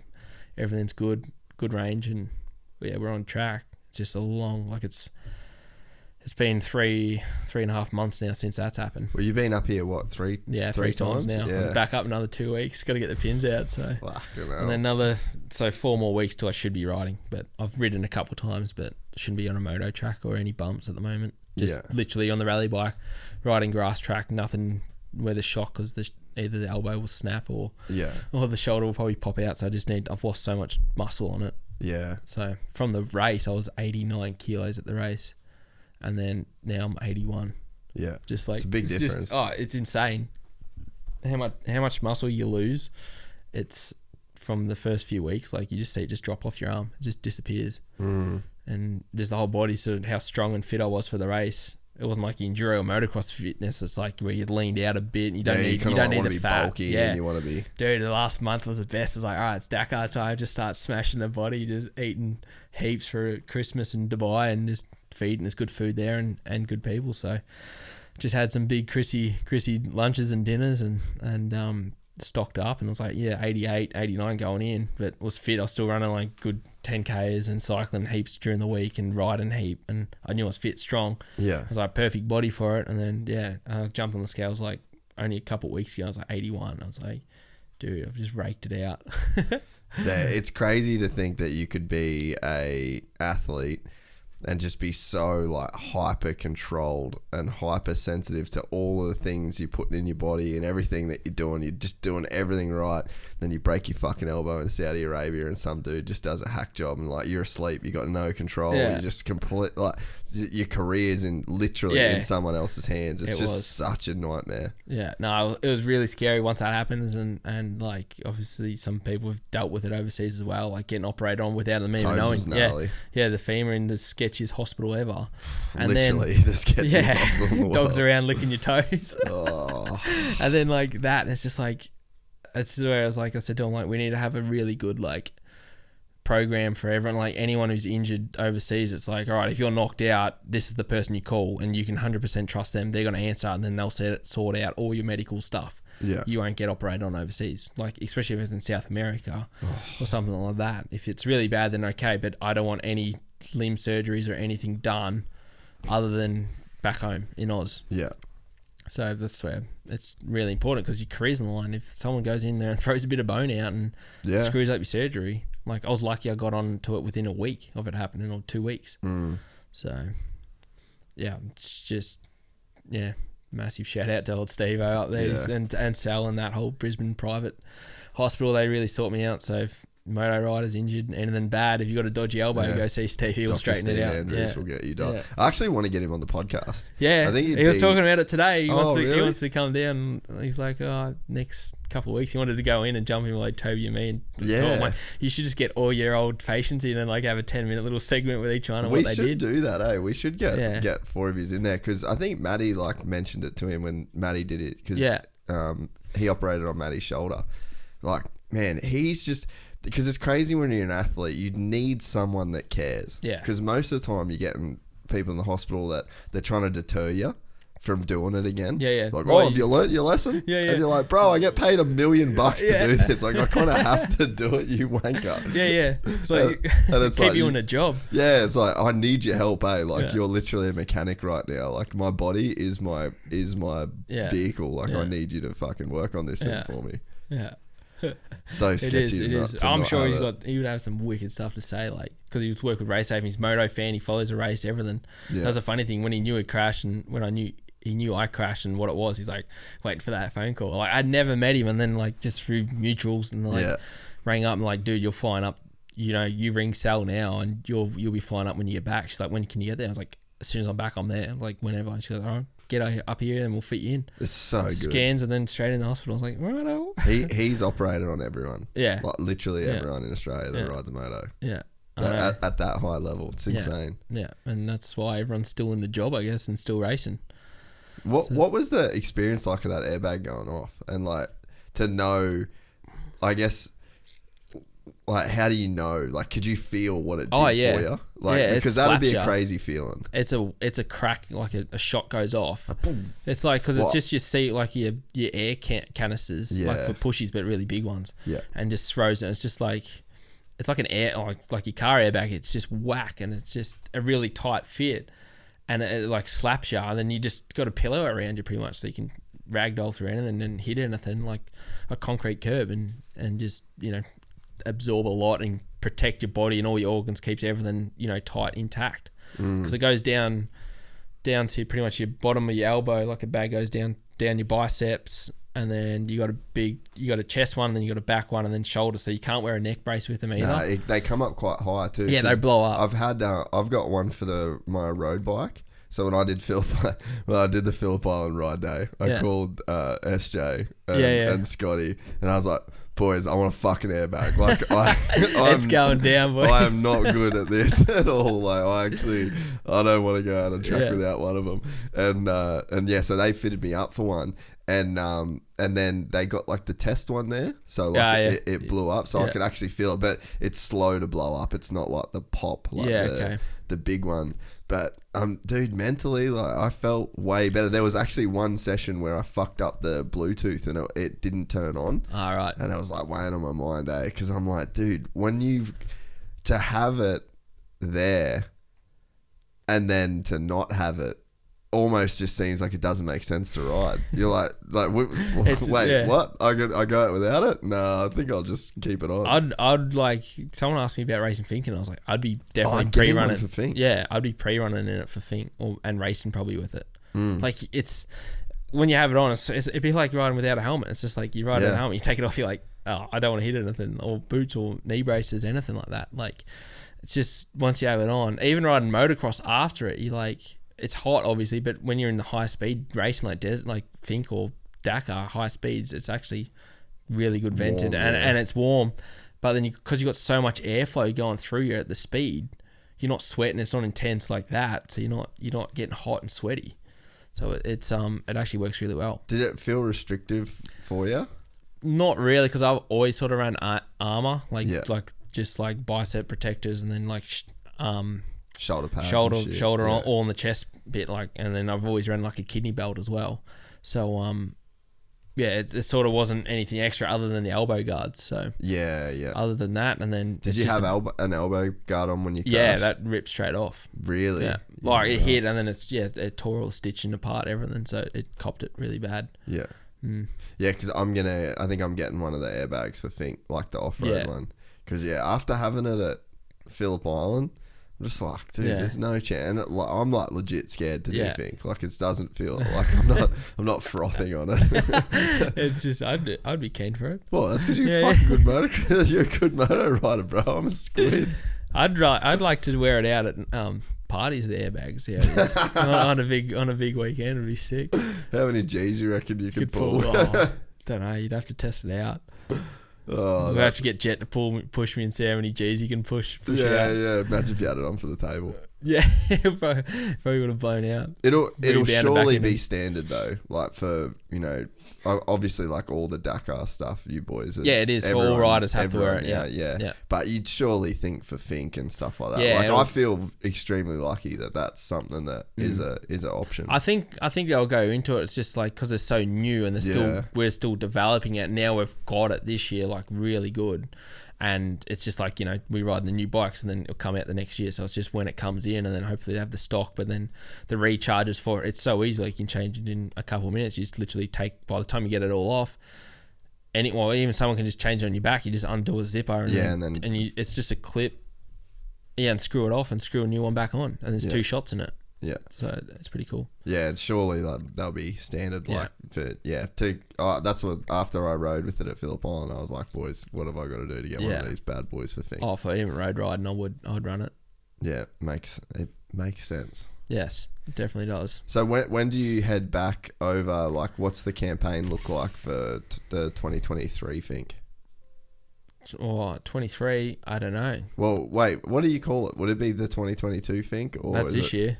So that's what went. So now it's... Wait, we're at 22 now. Yeah. So is this next Fink that you're going to do the 2022 Fink? 3 will be the next one if I do it. Yeah, that's what I said. Yeah. 2022. If I do that, 100% What do you mean if? Well, if I'm allowed. What do you mean? If it doesn't clash with anything. Oh, so I meant Dakar. Sorry. Fuck, I've got Fink on my brain. So yeah, so what does it look like for you to do the 23 Dakar? Get back on the bike soon. Another 4 weeks. You don't want to do the 9 months away? Like, you don't want to do that again this time? No, I don't have to. I can fly home. Because of the... I can fly home now. So that's the only reason why you're doing it. Yeah, exactly. Yeah. I would have liked to come back at the end, but your mind changes from testing the bike, doing some races, and it's like... It's literally... When I was in America, I was in a bad spot. That's why I was like training and partying, because I had no drive. Yeah. Because I said to the guys, I'm like, they won't let me race. I wanted to race an AMA motocross. I'm like, I'm there. I've got my speeds there. I got the skill to do it. They're like, yeah, but you're an old enduro rider. Like, I wasn't allowed. I'm like, but I've raced motocross back home. Like, I can ride a freaking motocross bike. I'm like, here's some times to the guys I'm riding with. Yeah. And I'm like, said to them, like, I'll go top 15, top 20, top 10 at the end of the national series in America. I said to them, I would have gone top 10. Like, I just said, I would do it, but they won't believe me. And I'm like, I would bust my balls the whole time I was at 83. And that's the thing, I had that opportunity to train there with those dudes, and they saw how much work I put in. I was up at every morning working on my bike. I didn't have a practice mechanic there like those princesses do. Yeah. But I was up working on the bike in the morning and or even on the track getting it ready that doing morning. Heaps of track work. And then like I'd ride with the guys at 9:30, 10 o'clock whenever they were out, and ride till like 1 or 2, and then wash my bike and then go work on the track until night, and then Taco Tuesday go send it with Bogle down, smashing margaritas, and then ended up at Happy Days, and it was good times. And ended up back at the house at 9, 10 o'clock, wake up and do it all again. That's so sick. It was mega. So I was just earning me beers for the weekend. It would have been so sick to just be there in that environment with the boys in the grind, because that's sort of, it's almost like motocross is such an individual sport, but it's almost like in those environments at the right compound. Like that's obviously why Cooper left Alden, so he wanted to be in that vibe, you know. It's sort of like a footy team in a way. Like everyone gets there, you've all got to do your work. There's a pecking order of like who's going fastest and who's doing what. And you just get in and just the group of just fucking savages throwing down every day. Yeah, and that's the thing. I was like, because I sort of could have gone to a few different tracks, I guess, like because JH and it's got the connections all over there. He's like, oh, well, you can go to Sandbox or Moto, whatever. Yeah, Sandbox. And then I could have gone to Alden's as well, maybe through KTM, or I could have gone maybe to the Goat Farm a couple of days, but you know Yamaha just took over that, so it was a bit, you know, however. And then he's like, you ended up in the right place. Yeah, and I was like, and then Truman, he's like, go down there, you have a mad time, because obviously both Jet and Hunter, I met them. I met Daz at a couple of nationals, nations when I was there, and hadn't met the boys yet or anything. And I'm like, well, I'm just like, I still just put myself back in like I'm just an enduro dude or just a kid, and it's just like you're with these bigger names and all that, and it's like you don't know what the vibes are going to be like or anything. Like you look at Coop, and obviously you look at Coop on the TV, and he's just like a tunnel vision dude, and you get to know, like, you know, sort of all their backgrounds. You get to know Bogle, and he's a savage and mad dog, and a pretty funny dude. And then Savachi as well, like he's good to have a good time with, and then talk smack. It's just good. Like you didn't know that the atmosphere there, and I sort of come in there, and I was just like, sort of you scope everyone out. You're like, because you're gearing up next to Coop and Bogle and Joey, and then it's just like you're looking at these dudes, you're like, I gotta gear up and go ride with them. I look like a squid. And the first couple of days I just had a stock bike, and then they rode, and then they went off to the race. Then I stayed and rode with Benny Griffith, who's spannering for Anderson. He was there, so I stayed with him the first week. He's also the man. He is the man. Benny's the biggest. So then I was with him, and then he had something to say at me Jet post today. Yeah, that's who bit back at me, and I was like, and then I looked into him, and I was like, yeah, he loves it. Benny has a good crack on Instagram. I like it. And then so I was with them, and we rode, like, it just started raining because Florida floods with rain, and I was just like, pisses down. You know what? I'm just gonna go ride because I'm here. I'm riding, and the boys are like, nah, Benny, I got me roll-offs out. No one runs roll-offs. And I'm like, you know what? I'm going to go do me moto. And Benny's just sitting there. He starts feeling, he goes, if anyone knows Chucky, like, because obviously he's got the American fan, like the people that follow him as well, and then Australian. He goes, anyone knows this guy, you know what he's about to do. And I'm just walking out. It's just torrential rain. And he's going to go do his 30-minute moto or 20-minute moto. And I'm like, yep, you bet ya. Went out there, and I just smashing puddles, and it stopped raining the last 5-10 minutes, and Burner went out, and Austin and a few other boys, and they're just into it. And I'm like, well, you gotta ride, like, it doesn't matter, like, I'm not waiting for the track to get that's where, like, a lot of guys don't go out unless the track's pristine. Like, I know at Alden's, the dudes never have a rough track. It's prepared every morning. Like, dude preps everything every day. And then, like, at 83, that's where they, like, everyone's sort of been everywhere, and they know what's good.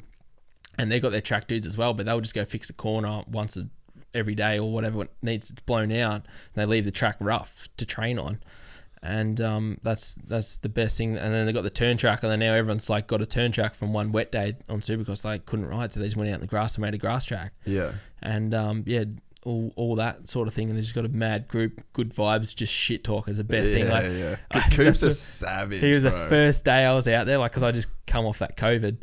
And I was there, I didn't want to give it to him, and then they were there, and he just come back from COVID as well, or whatever, and he was like cooking himself, and he was just ripping one of the privateer, like one of the up and coming amateur kids there, and he's just like get him off the track, like riffing as he's riding around doing his moto, like because he's blowing out lines or something. And I'm there with the mechanics, like because Bernal was working with him in Austin. I'm like, is he always like that? Like I know he's aggressive, but I don't even want to go out there for my moto. And I'm sitting under the smoko tree, the Miller's tree there. And I'm like 160 heart rate. Like I was still recovering from the COVID, and I was cooked. Like I was sitting there in the humidity, 35 degrees.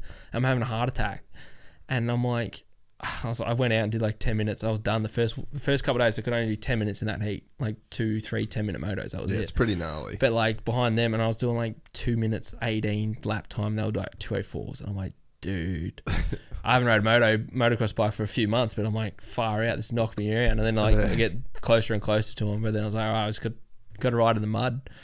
And then we had a good. I think the first week when I got to sort of like break in with everyone, and when we went out one Friday night. And the first night I've ever blacked out ever. First night I ever blacked out. I was at Benny. We went out with Benny, and this is in Claremont. And we went out with Benny in Austin, and then went out to some. And Cody as well was Bogle's mechanic then. And then we just went out, and I don't know who else was there. And then Benny just rolled up late, and he just had tequila, and I was like, I can't do tequila. And he's like, you got to do it. You're an American now. And I was like, all right, that. And from then on, I was just black. Oh. I just don't remember. I woke up the next morning, it was wicked. And then the boys, because I was just running amok that whole night, and they just went to the track the next day, and the guys, this Chucky dude. He's in. He's in. Yeah, he's one of the boys now. So I was like, all right.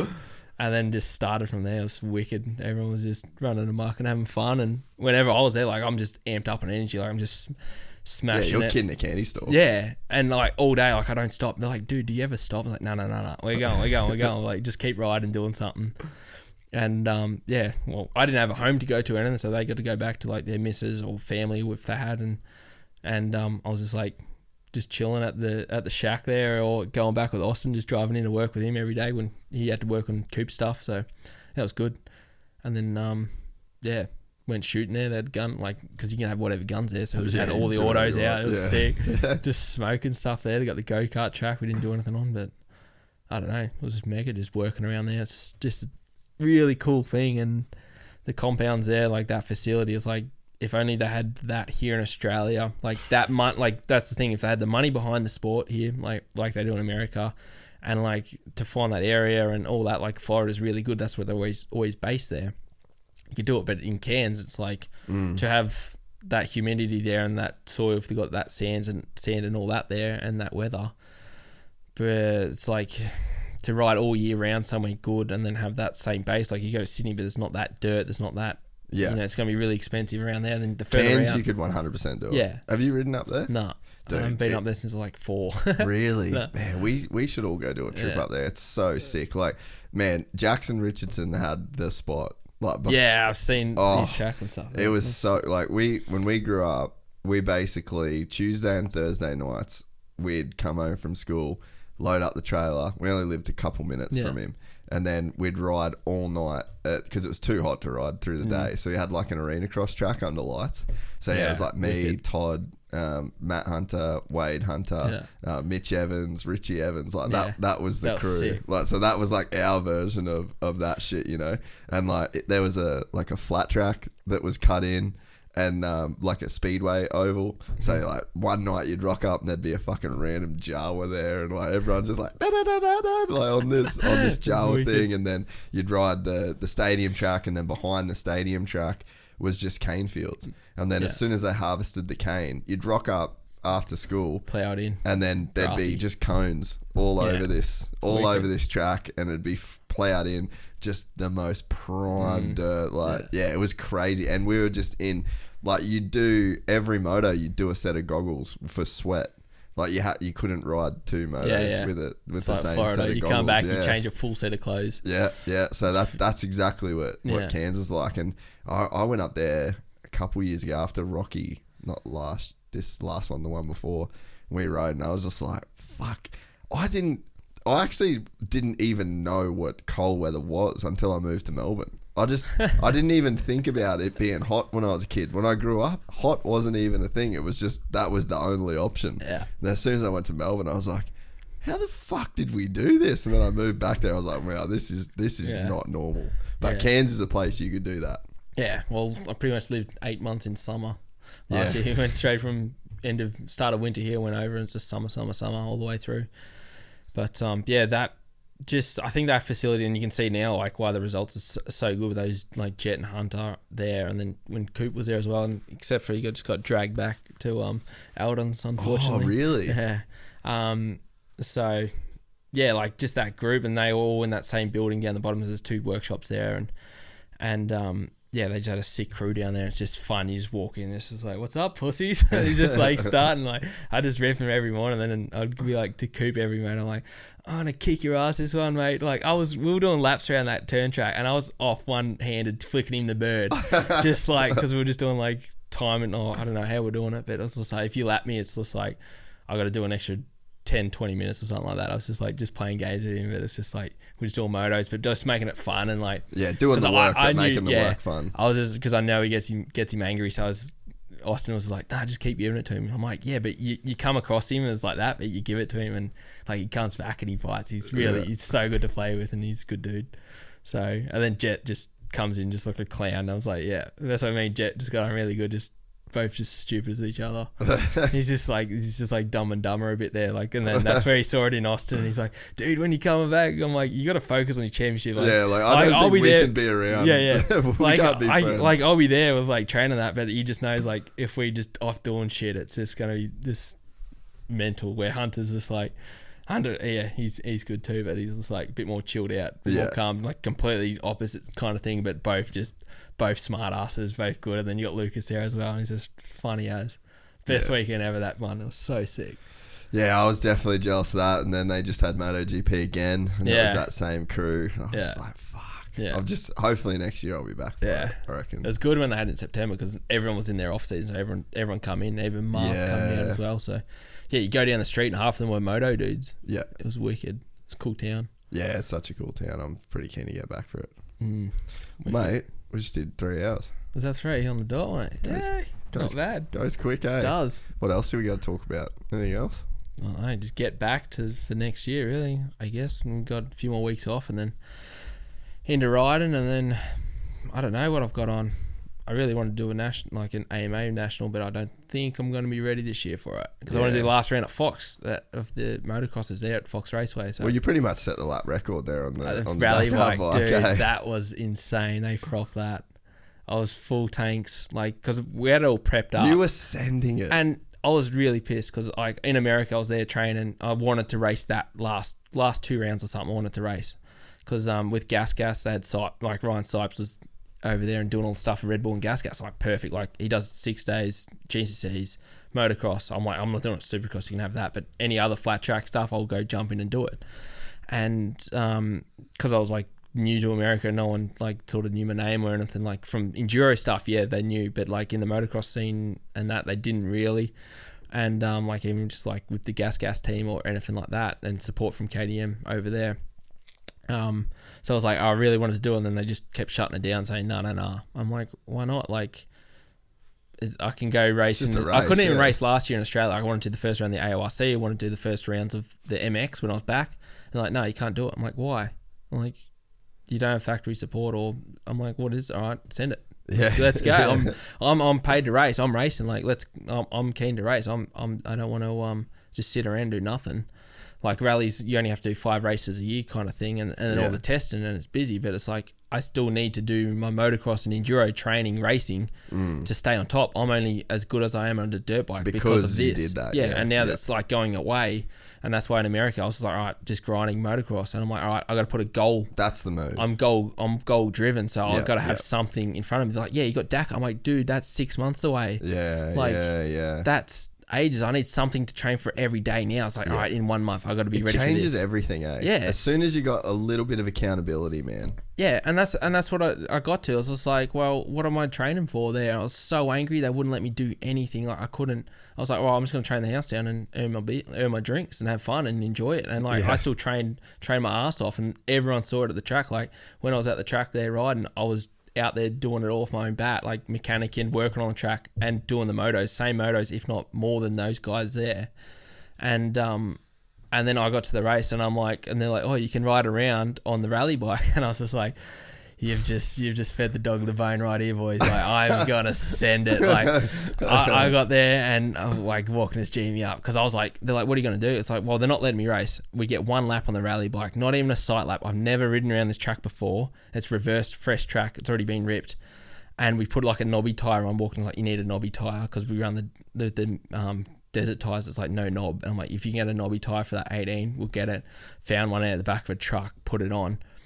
And I was G'd up like Tobes and Sunderland and Benavides brothers. They're like, Santa's actually going to send it to Walker. Like, they're like asking, he's like, is he actually going to do it? And he's like, he goes, you have no idea how angry he is and how much he's going to just send every jump. And like, I said, like I've never gone to a motocross track ever and jumped everything on the first lap. Like, there's big doubles and tabletops and that. And like, they did an interview of like each rider going on before, and they're like on the stand. They're like, yeah. I was like, just watch this because I'm going to go full send on everything. and no shit, I just jumped all these jumps. Like, I had full tank of fuel, so I had 30 litres in my bike, and it was just bottoming out everywhere on the first rhythm section after the tabletop. And I'm like, I'm in for a hell of a ride. I've just talked this up. I've got to do it. And Walker's like, they were on the podium doing an interview, and he was just up watching the big screen, like watching me rip around. Like, everything, all the focus just went to me because I was like, I'm just going to send it because everyone else was just rolling it. And I'm like, well, they wouldn't let me race, and I've just done the sketchiest thing ever and sent a rally bike around a motocross track I've never seen before. Judged all the jumps perfectly, and then they just watered because it's before the first motos as well. So it was like the parade lap. And then I've come down one of the hills, and where the Fox tent was, it was like a step down, but it was a roller, and you landed into like a face of one. So the dudes, but they just watered it, and I was like, oh, I've sent it off the top a bit too much, cased out on it, and then I've slid off the side of the track, like just saved it going down. I went off outside the berm, fist pumped the crowd, and they're like, yeah, and I pointed up to it was a big Fox up where all the food stand was, like where all the dudes, all the workers were up there. And I already told them because I was up there, I was like, when I come around, I'm going to send this Sky Launcher jump to flat. So I've just jammed up the crowd, clicked another gear, and just gone up this hill, and just sent it up, just boner aired it, and they're like, it's insane. And then like all the boys that were at the convent, like Savachi and Bo, were like, you send that? I was like, yeah. And they got all the footage, everything, and like, dude, that was insane. And after that, my heart rate was so high. That's probably one of the best things I've ever done was just send that. And then like the amount of people just blew their mind. I walked through the pits, and everyone's like, that was insane what you just did. I was like, but no one knew like the actual details behind it. Like, never been on the track, full tank of fuel, rally bike suspension around that, and it's just like I just pulled that off, and I was just like, whatever. Like, it's as good as racing anyway. That's like, so sick. I would love to race it. Have you got? There's footage of it on your Instagram. Yeah. Go onto his Instagram. I just got to see it. The sound of it, and I had like Jeremy was texting me. Who was someone? Yeah, because I just got my helmet that day off. Yeah, Jet you just too, got your helmet. Jet gave it, and yeah, it was funny as. Yeah, go. There's some footage Scroll on there. Down. Won't be too far. It's not too free. You've done fuck all. yeah, done nothing. There's me Superman Supercross crash. No, is it up? Yeah, it must be up. Yeah, maybe I've got it on. Maybe it was just a story I put up. No, I was sure that you put it up. No, it must have been a story. Oh my god, my Instagram's so bad. What are you doing, mate? I need to do more send videos. That's why. Oh man, I wish I saw that. Yeah, it's in my story somewhere. Oh, that's so but good. Anyway, that might need a repost. I reckon. Yeah, right. But yeah, that was one of the highlights. So I really want to do. It's just something in my career I want to do. Like, I've done the racing here, and I was like, well, I've always thought like it'd be sick to do an MXGP, and then hey mate, just say you've done it. Yeah, been there, done it. Like, yeah. But I'm like, I'm competitive right now. Like, I can go top 20 at AMA. Like, it'd be sick. Yeah, it'd be sick to go get some points. If I'm 100% in, like fit and ready for it, I just know I'm capable of doing it. Yeah. So it's the same here in Australian motocross. It's like, oh, I could podium here if I wanted to. Yeah. If I get the right track and I prepare for it, it's in my head and put that as a goal, I'll go do it. Yeah. So I don't know. I'm just trying to do what I can when I can. Yeah. When I'm able to. Yeah, nah. Not injured. So yeah. Well, mate, let's go get some dinner. Yeah. That was unreal. Yeah. That went quick. That was a fun one. I was stoked. Thanks for making the effort to come down here. I know we've been trying to do it. Yeah. So. Oh, wicked. Fucking cool stories. Got it done. Yeah. Hope everyone enjoys. Yeah. Oh, yeah. You're a fucking legend. It won't be the last one that you do for sure. Yeah. Officially, good luck for Dakar 2023, mate. Thanks, mate. Hopefully, hopefully there's an after party. Yeah. Where would you do it? I don't know yet. I reckon I'll do. Where's the race? Is it in Saudi again? Yeah, Saudi again for the next 10 years, I think. But I'd probably do a lock-in in this local pub we call the West. A lock-in. A lock-in pub. Yeah, the weekend vendor. Like we already run that joint down, but if we can run the West End, we'll be hiring it out for the weekend. Done. I'll be there. Righto. Thanks everyone for listening. Daniel Sanders, the great man himself. If you enjoyed this content, please like and subscribe. And to listen to the full 3-hour podcast, search Gypsy Tales in your favorite podcast platform or click the link in the description below. Gypsy Gang.